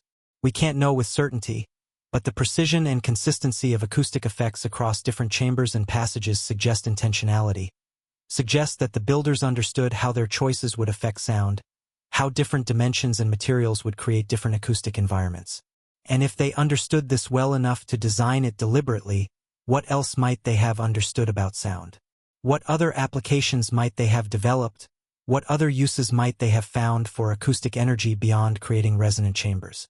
The questions multiply the deeper we examine. The more we learn about the acoustic properties of ancient structures, the more sophisticated the design appears, the more difficult it becomes to dismiss the precision as accidental or explain it through conventional understanding of ancient capabilities. This doesn't mean we must accept extraordinary claims. It means we must remain open to evidence, must follow where it leads, must be willing to reconsider assumptions when those assumptions fail to adequately explain what we observe. Ancient peoples were not primitive. They were humans like us with similar cognitive capabilities, similar creativity, similar drive to understand and shape their environment. The tools they had access to were different from ours, but their intelligence was the same. Given sufficient time and cultural continuity, they could have developed sophisticated knowledge in directions we haven't pursued, could have understood aspects of reality we're only beginning to rediscover. Sound is fundamental to reality. At the quantum level, particles behave as waves. At the cosmic level, the universe resonates with background radiation from its birth. Between these extremes, everything vibrates, everything has resonant frequencies, everything responds to acoustic energy in ways that range from subtle to profound. Ancient peoples lived in a world less insulated from natural sounds than we do, heard the resonances of wind in caves, of water in canyons, of their own voices in enclosed spaces. They had opportunity to observe acoustic effects, to experiment with them, to develop understanding through generations of accumulated experience. If they pursued this understanding systematically, if they made it a priority of their culture to understand sound and its effects, they might have achieved knowledge we're only now recovering through different means, through scientific instruments and theoretical frameworks that describe the same realities ancient peoples might have understood empirically. At Karnak in Brittany, there are thousands of standing stones arranged in rows that stretch for miles across the landscape. The stones were erected by Neolithic peoples more than 6,000 years ago, and their purpose remains debated. Conventional theories suggest they were used for astronomical observations, for marking territories, for ceremonial purposes related to death and ancestor worship. But the stones also demonstrate acoustic properties.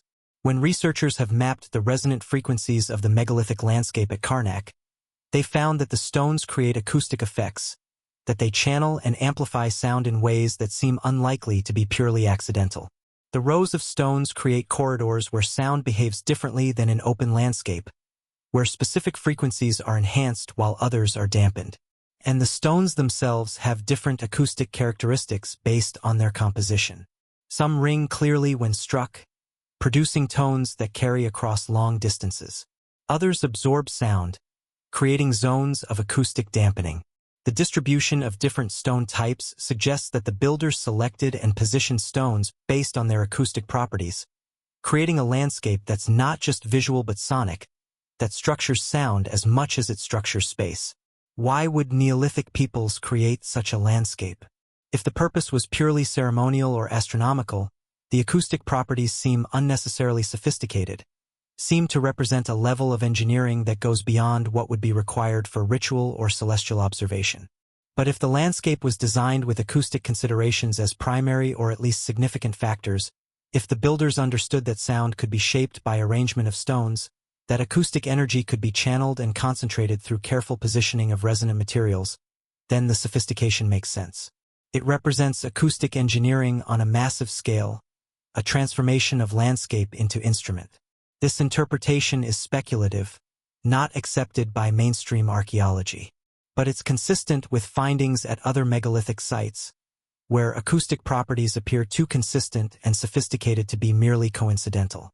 From the chambered cairns of Scotland to the dolmens of Korea, from Stonehenge to the stone circles of Africa, megalithic structures around the world demonstrate acoustic characteristics that suggest their builders understood sound and worked deliberately to create specific acoustic effects. The global distribution of these properties is notable. These are cultures that had no contact with one another, that developed in different time periods and different environments, yet they created structures with similar acoustic characteristics. This could be coincidence, could represent parallel development of similar ideas in response to similar ritual needs. Or it could suggest that acoustic knowledge was more widespread than we've recognized, that understanding of sound and its properties was a common feature of Neolithic and Bronze Age cultures, transmitted through cultural exchange or developed independently because it emerges naturally from careful observation of acoustic phenomena. Either way, it suggests that sound was more important to ancient peoples than we've generally acknowledged, that acoustic considerations were central rather than peripheral to their most significant constructions. In your mind's eye, imagine standing among the stones of Karnak as the sun sets, the light fading, the landscape transforming from visual to acoustic domain. Someone begins to produce tones, using voice or simple instruments, and the stones respond, each contributing its particular resonance to the emerging sound, creating complex acoustic patterns that shift and change as the sound sources move through the landscape. This is what researchers who have conducted acoustic experiments at Karnak have experienced. The stones create an acoustic environment unlike anything found in nature, unlike what would be produced by random arrangements of rock. The landscape becomes an instrument, the stones its resonators, the space between them its chambers and passages, all working together to shape sound in ways that seem to require deliberate design. If ancient peoples created this deliberately, if they spent generations hauling and positioning thousands of stones to achieve specific acoustic effects, then sound must have been central to their culture, to their understanding of reality, to their relationship with the sacred. The effort required to create such a landscape is enormous, comparable to the effort required to build the pyramids or Stonehenge. Such investment suggests that the purpose was correspondingly important, that whatever they were trying to achieve through acoustic engineering was worth generations of labor. What were they trying to achieve? We can only speculate. Perhaps they believed that sound could affect the land itself, could enhance fertility or ensure good harvests. Perhaps they thought specific frequencies could connect the physical and spiritual realms, could facilitate communication with ancestors or deities. Perhaps they had discovered that certain acoustic environments affect consciousness in ways that enable altered states, visions, experiences that were central to their religious and cultural practices. Or perhaps the purposes were more practical, more technological in ways we don't recognize. Perhaps they understood that sound could affect weather patterns, could influence the behavior of animals, could have effects on crops or health. Perhaps the acoustic landscapes were infrastructure, were technologies that served functions we can't imagine because we've never developed similar capabilities, because our technological path diverged from theirs thousands of years ago. These possibilities sound far-fetched, like New Age speculation disconnected from evidence. But they're attempts to account for evidence that exists. The acoustic properties are real, the sophistication is demonstrable, the effort required to create these landscapes is undeniable. Something drove ancient peoples to invest enormous resources in creating acoustic environments. Understanding what that something was requires entertaining possibilities that fall outside our conventional frameworks. Modern research into sound and its effects continues to reveal capabilities we didn't suspect. Acoustic tweezers can manipulate individual cells using focused sound waves. Ultrasonic healing uses vibration to accelerate tissue repair. Studies of infrasound have revealed effects on mood, on perception, on physiological processes. We're discovering that sound is more powerful, more versatile, more capable of affecting matter and consciousness than we previously understood. Ancient peoples, working from different starting points but with equal intelligence and longer timescales for development of understanding, might have discovered some of these capabilities empirically, might have developed applications we're only now beginning to explore through our scientific methods. The question is not whether ancient peoples had knowledge we lack. History demonstrates repeatedly that knowledge can be lost, that civilizations can decline and carry their understanding into darkness from which only fragments emerge. The question is what specific knowledge might have been lost, what capabilities might have existed that we've failed to recognize because they don't fit our models of technological progression. Acoustic engineering is a plausible candidate for such lost knowledge. It requires no materials that don't survive in the archaeological record. Sound needs no special substances, no metals or rare earths. It requires no written theory. Understanding can be empirical, can be transmitted through practice and demonstration. And it would leave exactly the kind of evidence we find, structures with sophisticated acoustic properties, precision we struggle to explain, myths that speak of sound being used as a force. The absence of explicit evidence, of ancient texts describing acoustic construction techniques, of tools designed specifically for acoustic applications, is not definitive proof that such knowledge didn't exist.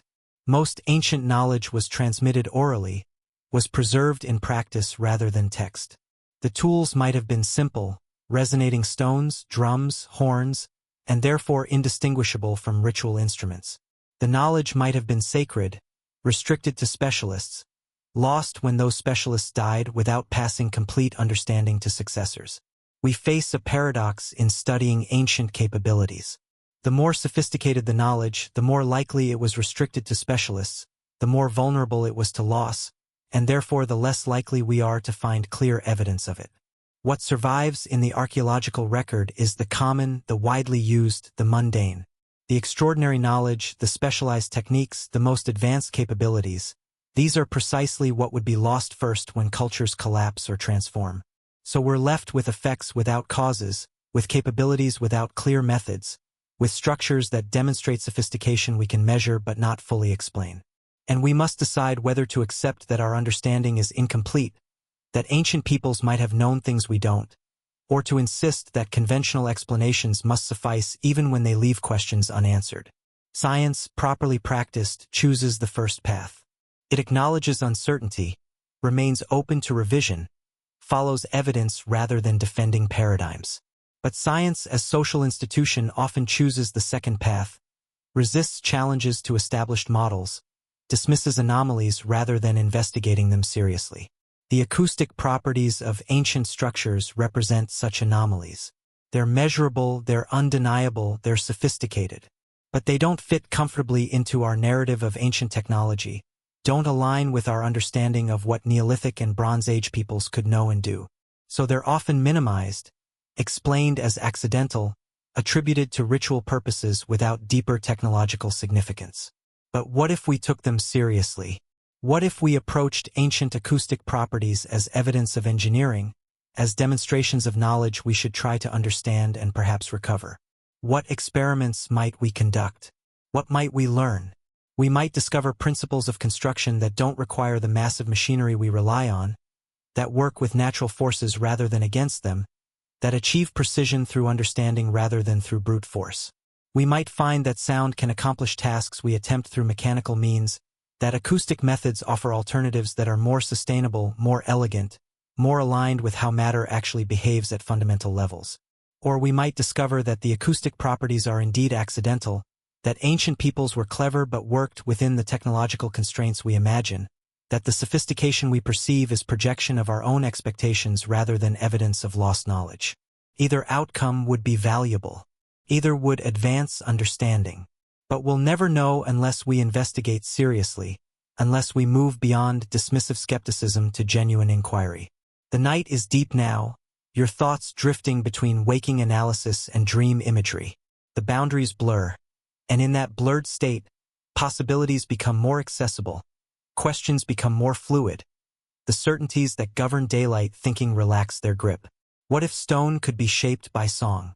What if the massive blocks of the pyramids were moved not by thousands of laborers hauling ropes but by priests, producing precise tones that made granite light, that created acoustic fields where normal rules of mass and weight temporarily suspended? What if the chambers that resonate at 110 Hz were not just ceremonial spaces but laboratories, places where consciousness and matter interacted through sound, where the boundaries between subjective and objective became permeable? These are not claims but questions, not assertions but possibilities worth entertaining in the space where rational constraint relaxes and imagination can explore without the harsh judgment of established paradigms demanding immediate proof before granting permission to wonder. The evidence exists. The chambers resonate. The stones are precisely fitted. The acoustic properties are sophisticated. The tool marks are absent. The myths speak of sound being used as power. The global distribution of similar characteristics suggests knowledge that was widespread or fundamental. From these facts, we can construct various narratives. The conservative narrative minimizes significance, explains away anomalies, maintains that ancient peoples were clever but limited, that they achieved remarkable things through conventional means even if we can't quite replicate their results with the tools we believe they had.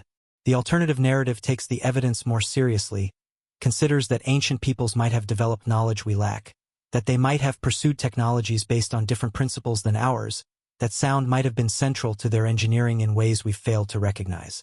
Between these narratives lies truth, probably more complex than either extreme allows, probably incorporating elements of both conventional capability and lost knowledge, of accident and intention, of limitation and achievement that exceeds what we expect. The journey toward truth requires holding multiple possibilities simultaneously, requires remaining open while maintaining skepticism, requires following evidence while acknowledging its incompleteness. It's uncomfortable, this state of uncertainty, this admission that we don't fully know, that ancient peoples might have understood things we don't, that the story we tell about technological progress might be oversimplified. But it's honest. It's scientific in the deepest sense. And it's the only way to discover what actually happened, to understand what ancient peoples actually knew and accomplished, to recover knowledge that might have been lost but might be accessible if we approach the evidence with genuine curiosity rather than defensive certainty. At Chaco Canyon in New Mexico, the ancestral Puebloans built structures that demonstrate remarkable acoustic properties. The kivas, the ceremonial chambers central to their religious practice, amplify sound in specific ways, create acoustic environments that enhance ritual chanting and music. The walls of Pueblo Bonito, the largest structure in the canyon, have been found to contain resonance chambers, spaces within the thick stone walls that seem designed to amplify specific frequencies. And in the desert around the structures, there are acoustic phenomena that suggest sophisticated understanding of how sound behaves in landscape. Certain locations produce unusual echoes, create acoustic effects that researchers have documented but not fully explained. The ancestral Puebloans position their structures to take advantage of these natural acoustic properties, built in places where sound behaves in interesting and useful ways. The acoustic sophistication is undeniable. What remains debated is whether it represents intentional engineering or simply clever opportunism, whether the ancestral Puebloans deliberately created these effects or simply recognized and utilized natural phenomena they discovered through observation. The answer is probably both. They surely observed natural acoustic effects, echoes in canyons, resonances in caves, and learned from them, incorporated that understanding into their constructions. But the precision and consistency of acoustic properties across multiple structures suggests more than accidental discovery. It suggests systematic knowledge, deliberate application of understood principles, engineering guided by acoustic considerations. This same pattern appears globally. Ancient peoples everywhere seem to have paid attention to sound, to have understood that it mattered, to have incorporated acoustic properties into their most important structures. The consistency suggests that acoustic knowledge was fundamental to ancient technology, that it was preserved and transmitted across cultures and time periods because it was useful, because it worked, because it enabled capabilities that were valued.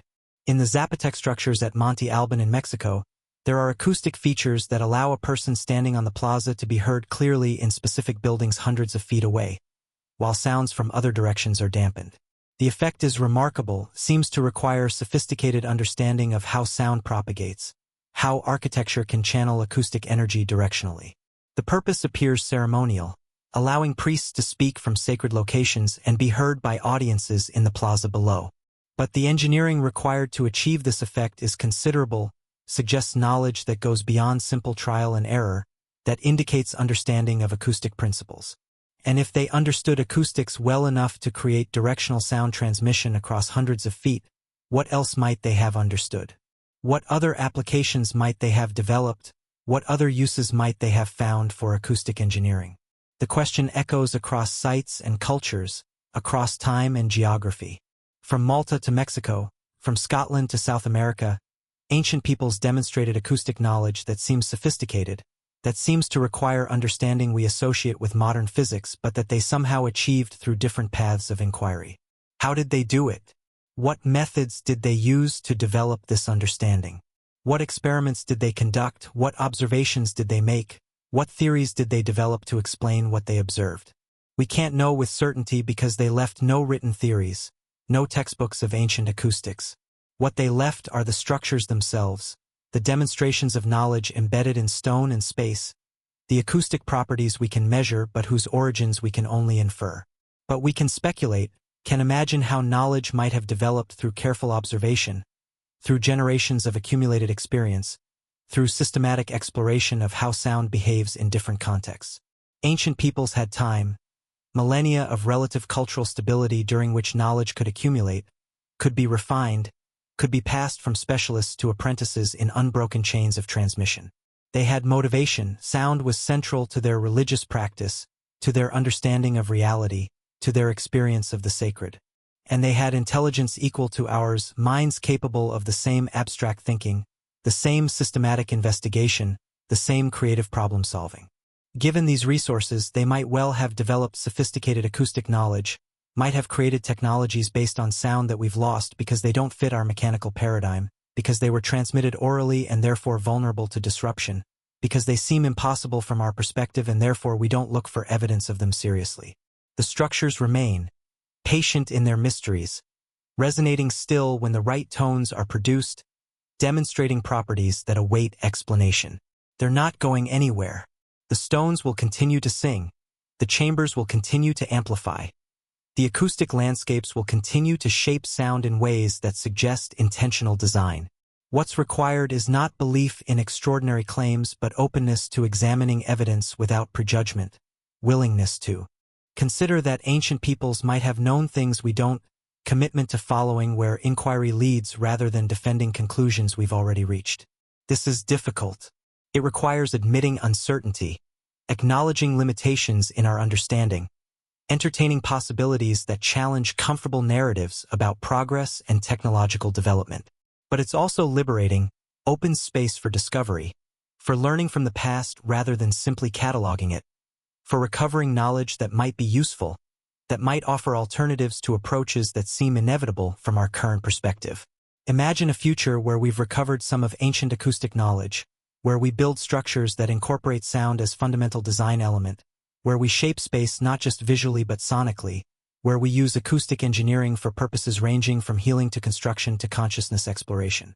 Imagine architecture that resonates with beneficial frequencies, that creates environments enhancing rather than degrading human well-being, that works with natural acoustic principles rather than fighting constant battle against noise.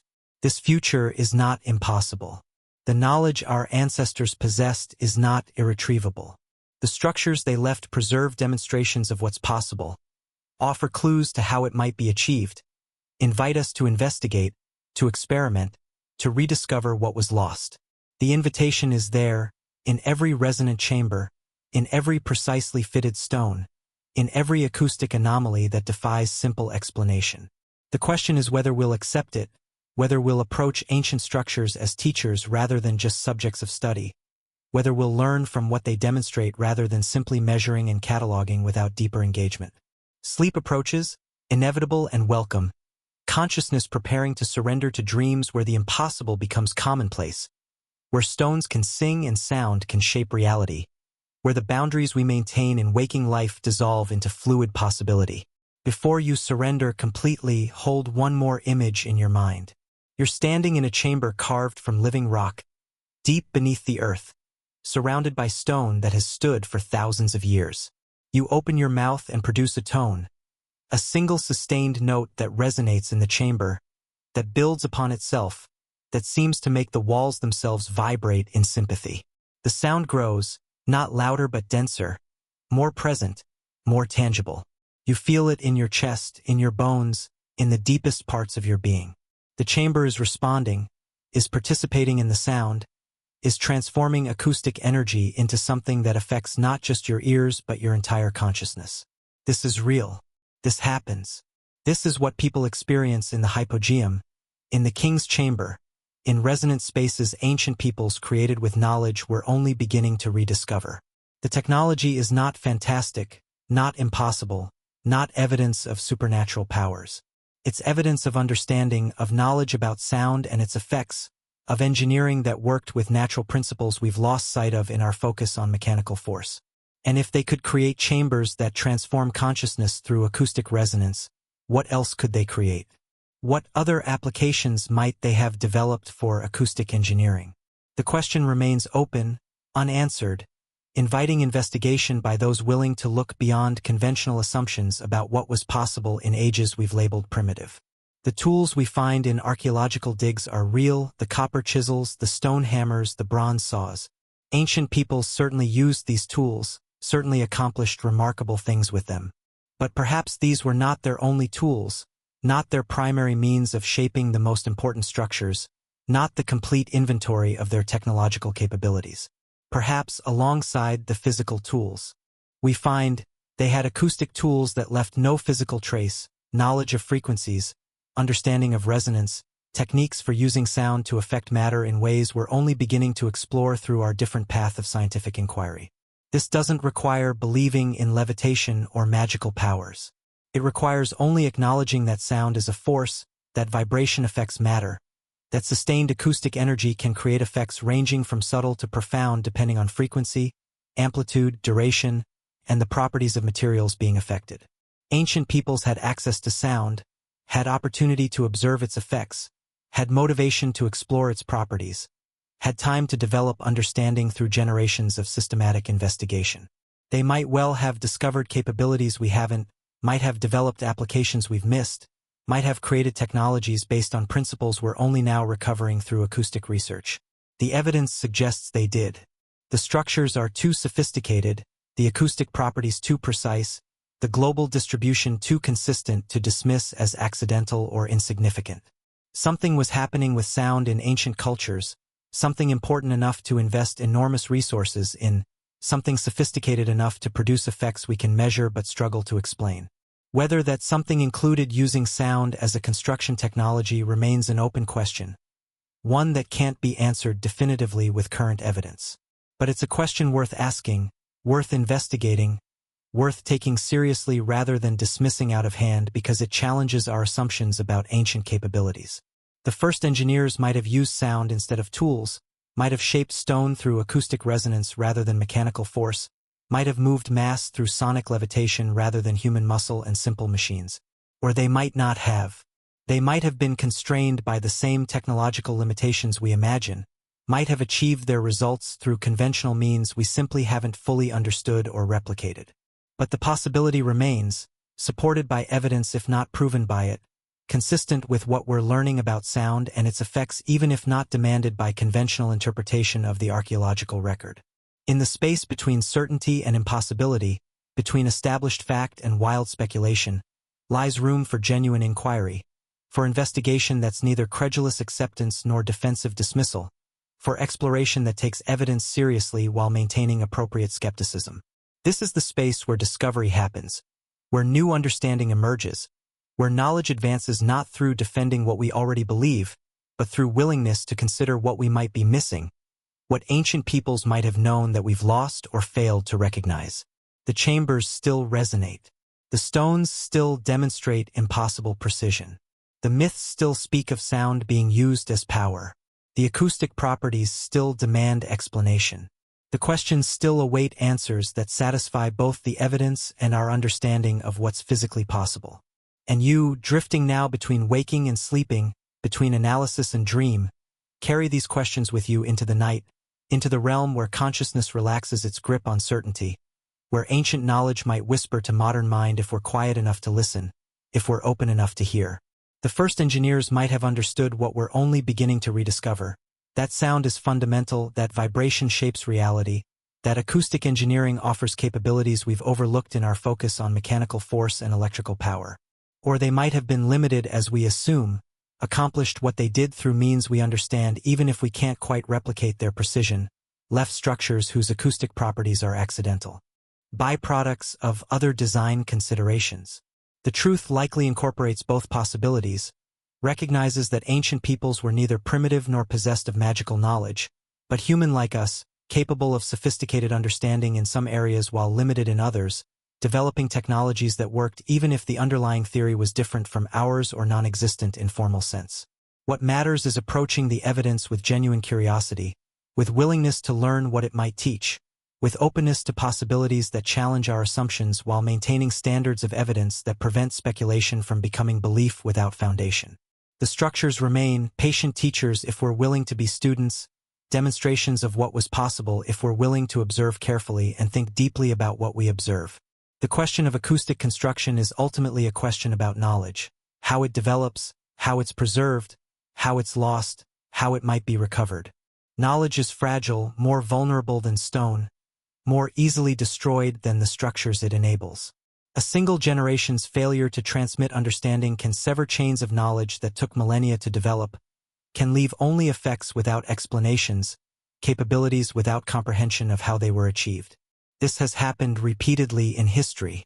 We know the Romans built roads and aqueducts of remarkable durability, but the detailed knowledge of their concrete formulations was lost, not fully recovered until modern chemistry enabled analysis of surviving structures. We know the Damascus steel of medieval swords had properties we've struggled to replicate, know the technique was lost and only recently has begun to be understood through metallurgical analysis. If these relatively recent technologies could be lost, complete with their material products surviving as evidence of what was possible, how much more vulnerable would be knowledge of acoustic techniques that leave no tools, no written formulas, no physical evidence except the structures whose properties we can measure but whose construction methods remain uncertain. Ancient acoustic knowledge, if it existed at the level suggested by the evidence, would have been extremely vulnerable to loss. It would have depended on oral transmission, on practical demonstration, on chains of teaching that could be broken by catastrophe, by social disruption, by shifts in cultural priorities. Once lost, it would be difficult to recover because the evidence is ambiguous, because the structures could have been created through methods we understand even if we're not sure exactly how, because the acoustic properties could be interpreted as accidental rather than as evidence of sophisticated engineering. We might be living in the aftermath of such a loss, surrounded by structures that preserve demonstrations of knowledge we no longer possess, measuring effects we can't fully explain, inheriting a world where the most sophisticated achievements of ancient engineering are invisible to us because they don't fit our technological paradigm. Or we might be overinterpreting, seeing sophistication where there's only accident, attributing knowledge where there's only clever observation and trial and error refinement. The evidence is genuinely ambiguous, genuinely open to multiple interpretations. What's not ambiguous is that ancient structures demonstrate acoustic properties worthy of serious investigation, that sound was clearly important to ancient cultures in ways we haven't fully appreciated, that conventional explanations for some aspects of ancient construction remain unsatisfying even if they're possible.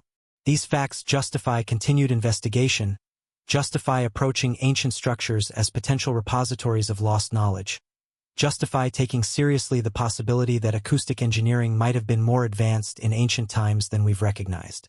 The investigation requires interdisciplinary collaboration, archaeologists working with acoustic engineers, physicists working with historians, material scientists working with anthropologists. It requires sophisticated measurement and analysis, requires experimenting with acoustic effects on different materials under different conditions, requires willingness to test hypotheses that might seem unlikely but that could explain evidence conventional theories struggle with. Some of this work is already happening. Researchers are mapping acoustic properties of ancient structures with increasing precision, are documenting resonant frequencies and acoustic effects, are building databases that allow comparison across sites and cultures. Others are experimenting with acoustic effects on materials, testing whether sustained vibration at specific frequencies can affect stone in ways that might be relevant to construction. The results so far are intriguing but not conclusive. Yes, acoustic properties of ancient structures are sophisticated. Yes, sound can affect materials in measurable ways. But the gap between these observations and proof that ancient peoples used acoustic construction methods remains large, bridged only by speculation and possibility rather than by definitive evidence.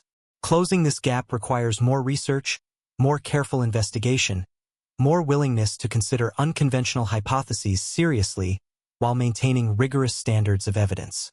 It requires patience, understanding that questions this fundamental won't be answered quickly, that mysteries this deep won't yield to casual inquiry. But the potential rewards justify the effort. If we can recover even fragments of ancient acoustic knowledge, if we can understand even partially how sound was used in ancient engineering, we might gain insights that are valuable not just historically but practically, that offer alternatives to current construction methods, that suggest sustainable technologies working with natural principles rather than against them.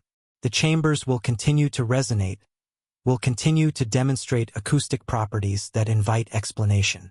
The stones will continue to bear their mysterious precision, will continue to challenge our understanding of what was possible with ancient tools.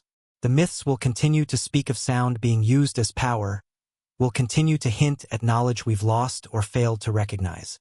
And we will continue to investigate, continue to measure and analyze, continue to debate and theorize, continue the long process of understanding what ancient peoples knew and accomplished, of recovering knowledge that might have been lost, of learning from structures that have stood for thousands of years and still have secrets to reveal to those patient and perceptive enough to study them seriously.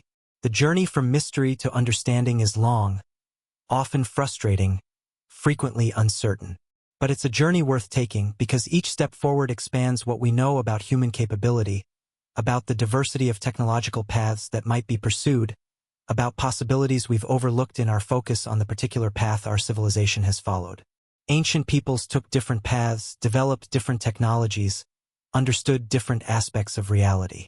Some of what they knew has been preserved and transmitted to us. Some has been lost. And some might be recoverable if we approach the evidence with genuine openness, with commitment to following where it leads, with willingness to consider that the ancients might have known things we don't, that they might have capabilities we've underestimated, that they might have wisdom worth recovering even across the vast gulf of time that separates their world from ours. The acoustic mysteries remain. The questions persist.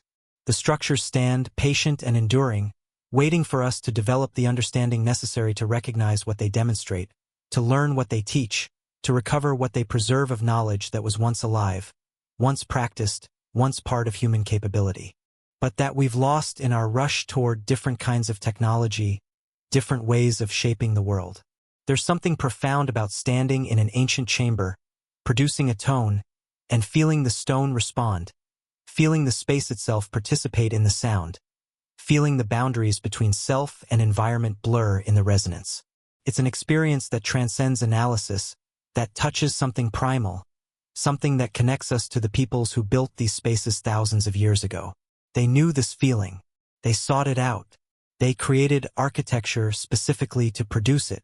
Whatever else they were doing, ritual, ceremony, astronomical observation, they were also creating acoustic environments that affect consciousness in measurable ways, that shift perception, that create conditions where ordinary awareness transforms into something different, something that feels like connection to something larger.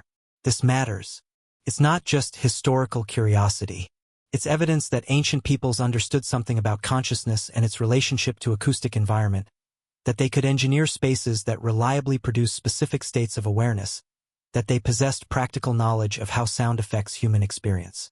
Modern neuroscience is beginning to document these effects, to measure the brainwave changes that occur in resonant acoustic environments, to understand the mechanisms by which sound affects consciousness. But ancient peoples knew this empirically, knew it well enough to deliberately create spaces that produce these effects, knew it systematically enough to replicate the design principles across different structures. This knowledge has applications beyond archaeology, beyond historical understanding. It suggests approaches to architecture that could enhance human well-being, that could create environments supporting rather than degrading mental and emotional health, that could use acoustic design to promote healing, learning, meditation, creativity. Some of this is already happening. Modern concert halls are designed with sophisticated acoustic engineering. Some healthcare facilities incorporate healing gardens with water features that produce beneficial frequencies. Meditation spaces increasingly pay attention to acoustic properties, to creating environments that support contemplative practice. But these are peripheral applications, additions to conventional architecture rather than fundamental design principles. What if we took acoustic engineering as seriously as ancient peoples seem to have? What if we designed all our important structures, hospitals, schools, homes, public spaces, with acoustic properties as primary considerations rather than afterthoughts?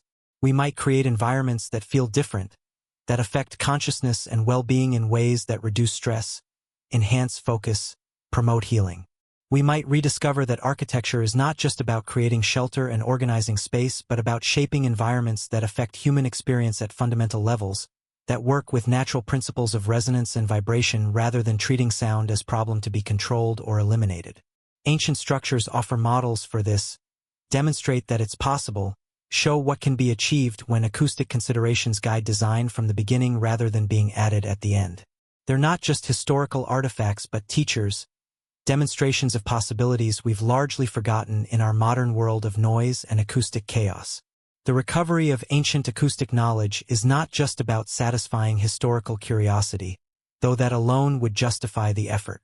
It's about learning from peoples who took different technological paths, who developed different capabilities, who understood aspects of reality we've overlooked or undervalued in our focus on mechanical and electrical technologies. Sound is fundamental. It's accessible. It requires no special resources beyond knowledge and skill. Ancient peoples developed sophisticated understanding of it, created technologies based on it, accomplished things with it that we're only beginning to appreciate. Recovering that understanding, learning from what they preserved in their structures, could enrich our own technological repertoire, could offer alternatives to approaches that seem inevitable from our current perspective but that are actually just one path among many possible paths. The question, what if the first engineers used sound instead of tools, is not just about ancient history. It's about the nature of technology itself, about the diversity of approaches that might be taken to shaping the physical world, about knowledge that might be developed if different principles are prioritized, different observations emphasized, different possibilities explored. Our technology is based on force, mechanical advantage, electrical power, chemical energy released through combustion. These are powerful approaches, have enabled remarkable achievements, have transformed human capability in profound ways.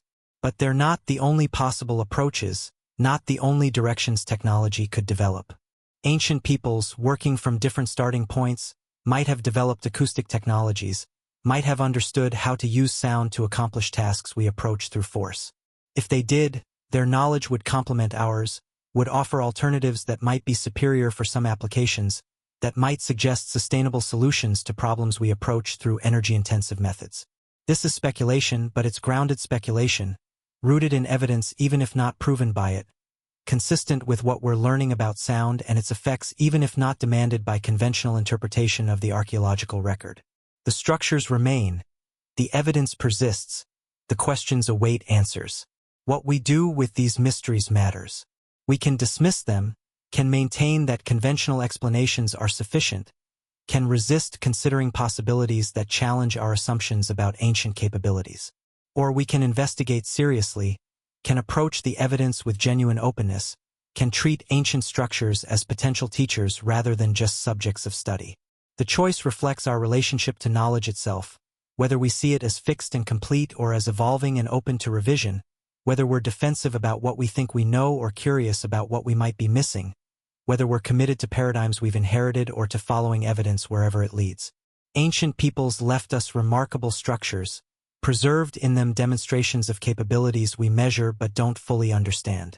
They invite us to learn, to investigate, to consider that they might have known things worth recovering, that their technologies might have value beyond historical interest, that their understanding might enrich our own if we're humble enough to study what they accomplished and creative enough to imagine how we might apply similar principles in our own context. The invitation stands, patient as stone, resonant as the chambers that still sing when the right tones are produced, enduring as the mysteries that have persisted for thousands of years and will persist until we develop the understanding necessary to recognize what they demonstrate, to learn what they teach, to honor what they preserve. As sleep finally claims you, as consciousness dissolves into the formless awareness of dreams, the questions remain, unanswered but alive, mysteries that will greet you when you wake, that will persist through your days, that will shape how you see ancient structures, how you think about technology, how you understand the relationship between knowledge and time. What if the first engineers used sound instead of tools? The question is more than historical puzzle. It's invitation to imagine differently, to consider that reality might be more flexible than our mechanical worldview suggests, that consciousness and matter might interact in ways we've dismissed but that ancient peoples understood and utilized. The chambers still resonate at 110 Hz, still affect brainwave patterns, still create experiences that feel like touching something beyond ordinary awareness. The stones still fit with precision we struggle to replicate, still bear surfaces too smooth to have been shaped by conventional tools, still demonstrate engineering that challenges our understanding of what was possible with ancient technology. The myths still speak of sound being used as power, of priests who could sing stones into place, of civilizations that built through acoustic engineering rather than mechanical force. These stories persist across cultures, across time, too consistent to dismiss as pure fantasy, too specific to ignore as merely metaphorical. And the modern science of cymatics still demonstrates that sound creates order, that vibration organizes matter into geometric patterns, that acoustic energy can affect physical reality in measurable, repeatable ways. The laboratory demonstrations are real, the effects are documented, the principles are understood well enough to have practical applications in medicine, materials processing, and research. Between ancient evidence and modern science, between what was accomplished and what we're rediscovering, lies possibility. The possibility that acoustic knowledge was more advanced in ancient times than we've recognized, that techniques were developed and then lost, that capabilities existed that we're only now beginning to recover through different paths of inquiry. This possibility deserves investigation, deserves serious attention from researchers willing to look beyond conventional assumptions, deserves funding and effort commensurate with the potential significance of what might be discovered. If ancient acoustic technologies existed, recovering them could transform our approach to construction, to healing, to consciousness exploration, to understanding reality itself. If they didn't exist, if the acoustic properties are accidental and the precision was achieved through conventional means, then thorough investigation will establish this conclusively, will close questions that currently remain open, will allow us to proceed with greater confidence in our understanding of ancient capabilities. Either way, the investigation is worthwhile. Either way, approaching ancient structures with genuine curiosity and rigorous methodology will advance knowledge, will teach us things about the past and potentially about possibilities we've overlooked in our own technological development. The night deepens toward morning, toward the moment when you'll wake and return to the world of concrete certainty, of established facts, of conventional understanding. But this night has belonged to mystery, to questions that have no easy answers, to possibilities that challenge what we think we know. The chambers will still be there in the morning, will still resonate when the right tones are produced, will still demonstrate acoustic properties that invite explanation. The stones will still bear their mysterious precision, will still fit together with tolerances that seem impossible for Bronze Age technology. The myths will still preserve their stories of sound being used as power, will still hint at knowledge we've lost or failed to recognize. And you will carry these mysteries with you, will see ancient structures differently, will wonder when you encounter precision or acoustic sophistication whether you're looking at accident or intention, at limitation overcome through persistence or at technology we don't recognize because it doesn't fit our paradigm. This wondering is valuable. It keeps questions alive, keeps possibilities open, keeps us humble about what we know and curious about what we might be missing. It prevents the premature closure that stops investigation, that accepts convenient explanations without demanding they fully account for evidence, that defends paradigms rather than following truth wherever it leads. The first engineers might have used sound instead of tools, might have shaped stone through acoustic resonance rather than mechanical force, might have moved mass through sonic levitation rather than human muscle and simple machines. Or they might have used tools we recognize, might have achieved precision through patience and skill, might have created acoustic properties accidentally through design decisions made for other reasons. We don't know. Not with certainty. Not yet. The evidence is suggestive but not conclusive, intriguing but not definitive. What we have are structures that demonstrate remarkable properties, capabilities that challenge conventional explanations, knowledge that ancient peoples clearly possessed but that we don't fully understand. From this uncertainty, from this acknowledgement that we don't have all the answers, comes opportunity. Opportunity to investigate, to learn, to discover, to recover knowledge that might enrich our understanding and our capabilities, to connect with ancient peoples not as primitive ancestors but as fellow humans who took different technological paths and might have understood things we don't. The journey from mystery to understanding is long, often frustrating, frequently uncertain. But it's the only path to genuine knowledge, to understanding that's earned rather than assumed, to wisdom that emerges from honest engagement with evidence rather than defensive protection of comfortable certainties. Ancient structures stand patient in their mysteries, preserving demonstrations of what was possible, offering clues to how it was achieved, inviting those willing to look carefully and think deeply to learn what they have to teach. The invitation remains open, will remain open as long as the structures stand, as long as the chambers resonate, as long as stones fitted with impossible precision challenge our understanding of ancient capabilities, as long as myths preserve stories of sound being used as power. The question persists. What if the first engineers used sound instead of tools? It's a question worth asking, worth investigating, worth taking seriously rather than dismissing because it challenges our assumptions about what was possible in ages we've labeled primitive. The answer, when we finally have sufficient evidence to approach it with confidence, might surprise us, might reveal that ancient peoples were more sophisticated than we've imagined, that technology is more diverse than our particular path suggests, that sound is more powerful than we've recognized, that the universe is more resonant, more responsive to vibration, more fundamentally acoustic than our mechanical worldview has allowed us to perceive. Or the answer might confirm conventional understanding, might establish that ancient peoples worked within the limitations we imagine, that precision was achieved through conventional means even if we can't quite replicate their results. Either way, the journey toward answer is worthwhile, teaches us about evidence and interpretation, about certainty and doubt, about the relationship between what we observe and what we conclude, about the necessity of remaining open while maintaining rigor, curious while staying skeptical. Sleep claims you finally, completely, consciousness dissolving into dreams where stones sing and sound shapes reality, where the impossible becomes commonplace and ancient engineers demonstrate technologies we can witness but not yet understand, where the boundaries between past and present, between knowledge and mystery, between what was and what might be discovered, blur into fluid possibility. The chambers resonate in your dreams, their frequencies merging with your own neural rhythms, creating states of consciousness that bridge millennia, that connect modern dreamer to ancient builder across vast gulfs of time, that suggest knowledge is not purely linear, that understanding can resonate across ages if frequencies align, if attention focuses, if openness allows. In this dream space, you understand what you cannot grasp while waking, that sound is fundamental, that vibration shapes reality at every scale from quantum to cosmic, that ancient peoples who lived closer to natural rhythms, who heard the world without modern noise, who paid attention to acoustic phenomena with minds not yet convinced that matter is solid and consciousness separate, might have understood things we've lost in our rush toward mechanical technologies, toward ways of shaping the world through force rather than resonance.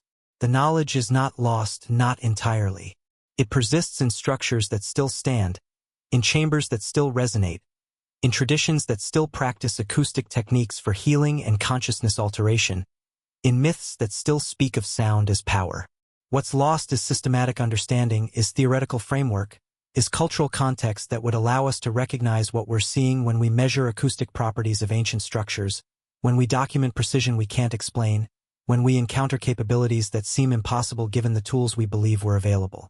But lost is not gone, not irretrievable, not beyond recovery if we approach evidence with genuine openness, if we investigate seriously rather than dismissing possibilities because they challenge our assumptions, if we're willing to learn from peoples who took different paths, who developed different technologies, who understood different aspects of reality.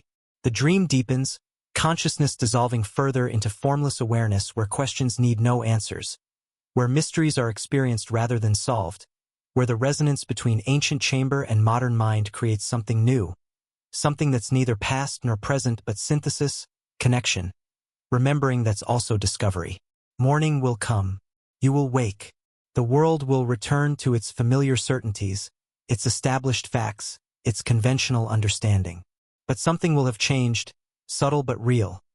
A sense that reality is more flexible than it appears, that ancient peoples knew more than we've credited them with, that sound carries power we've forgotten but might remember, that the structures that have stood for thousands of years still have secrets to reveal if we're patient enough to study them, perceptive enough to recognize what they demonstrate, humble enough to learn from what they preserve.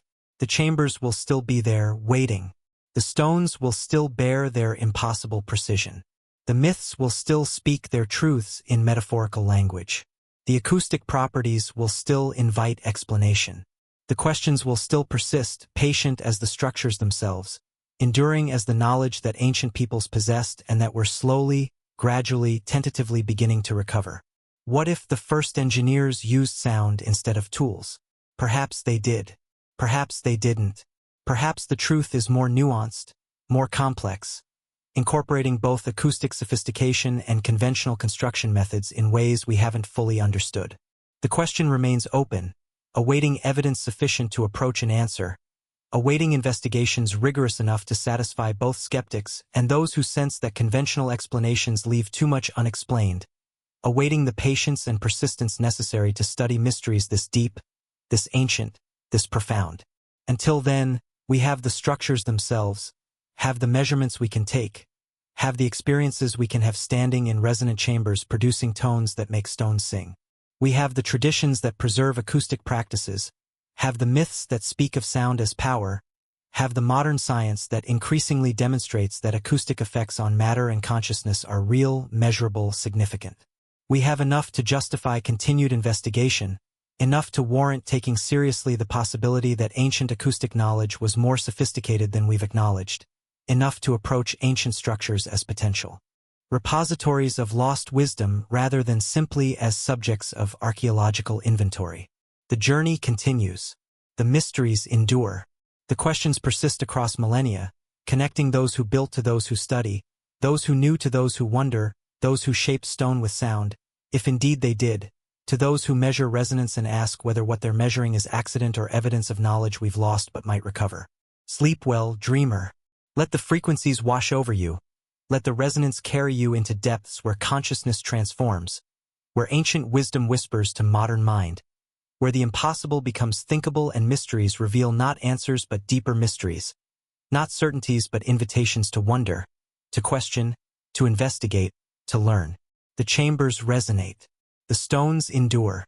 The knowledge waits, patient as geology, preserved in structures that will stand long after we're gone, that will still be posing questions to future generations, that will still be inviting investigation by those curious and perceptive enough to recognize that they demonstrate something worth understanding, something ancient peoples knew that we're only beginning to rediscover. What if the first engineers used sound instead of tools?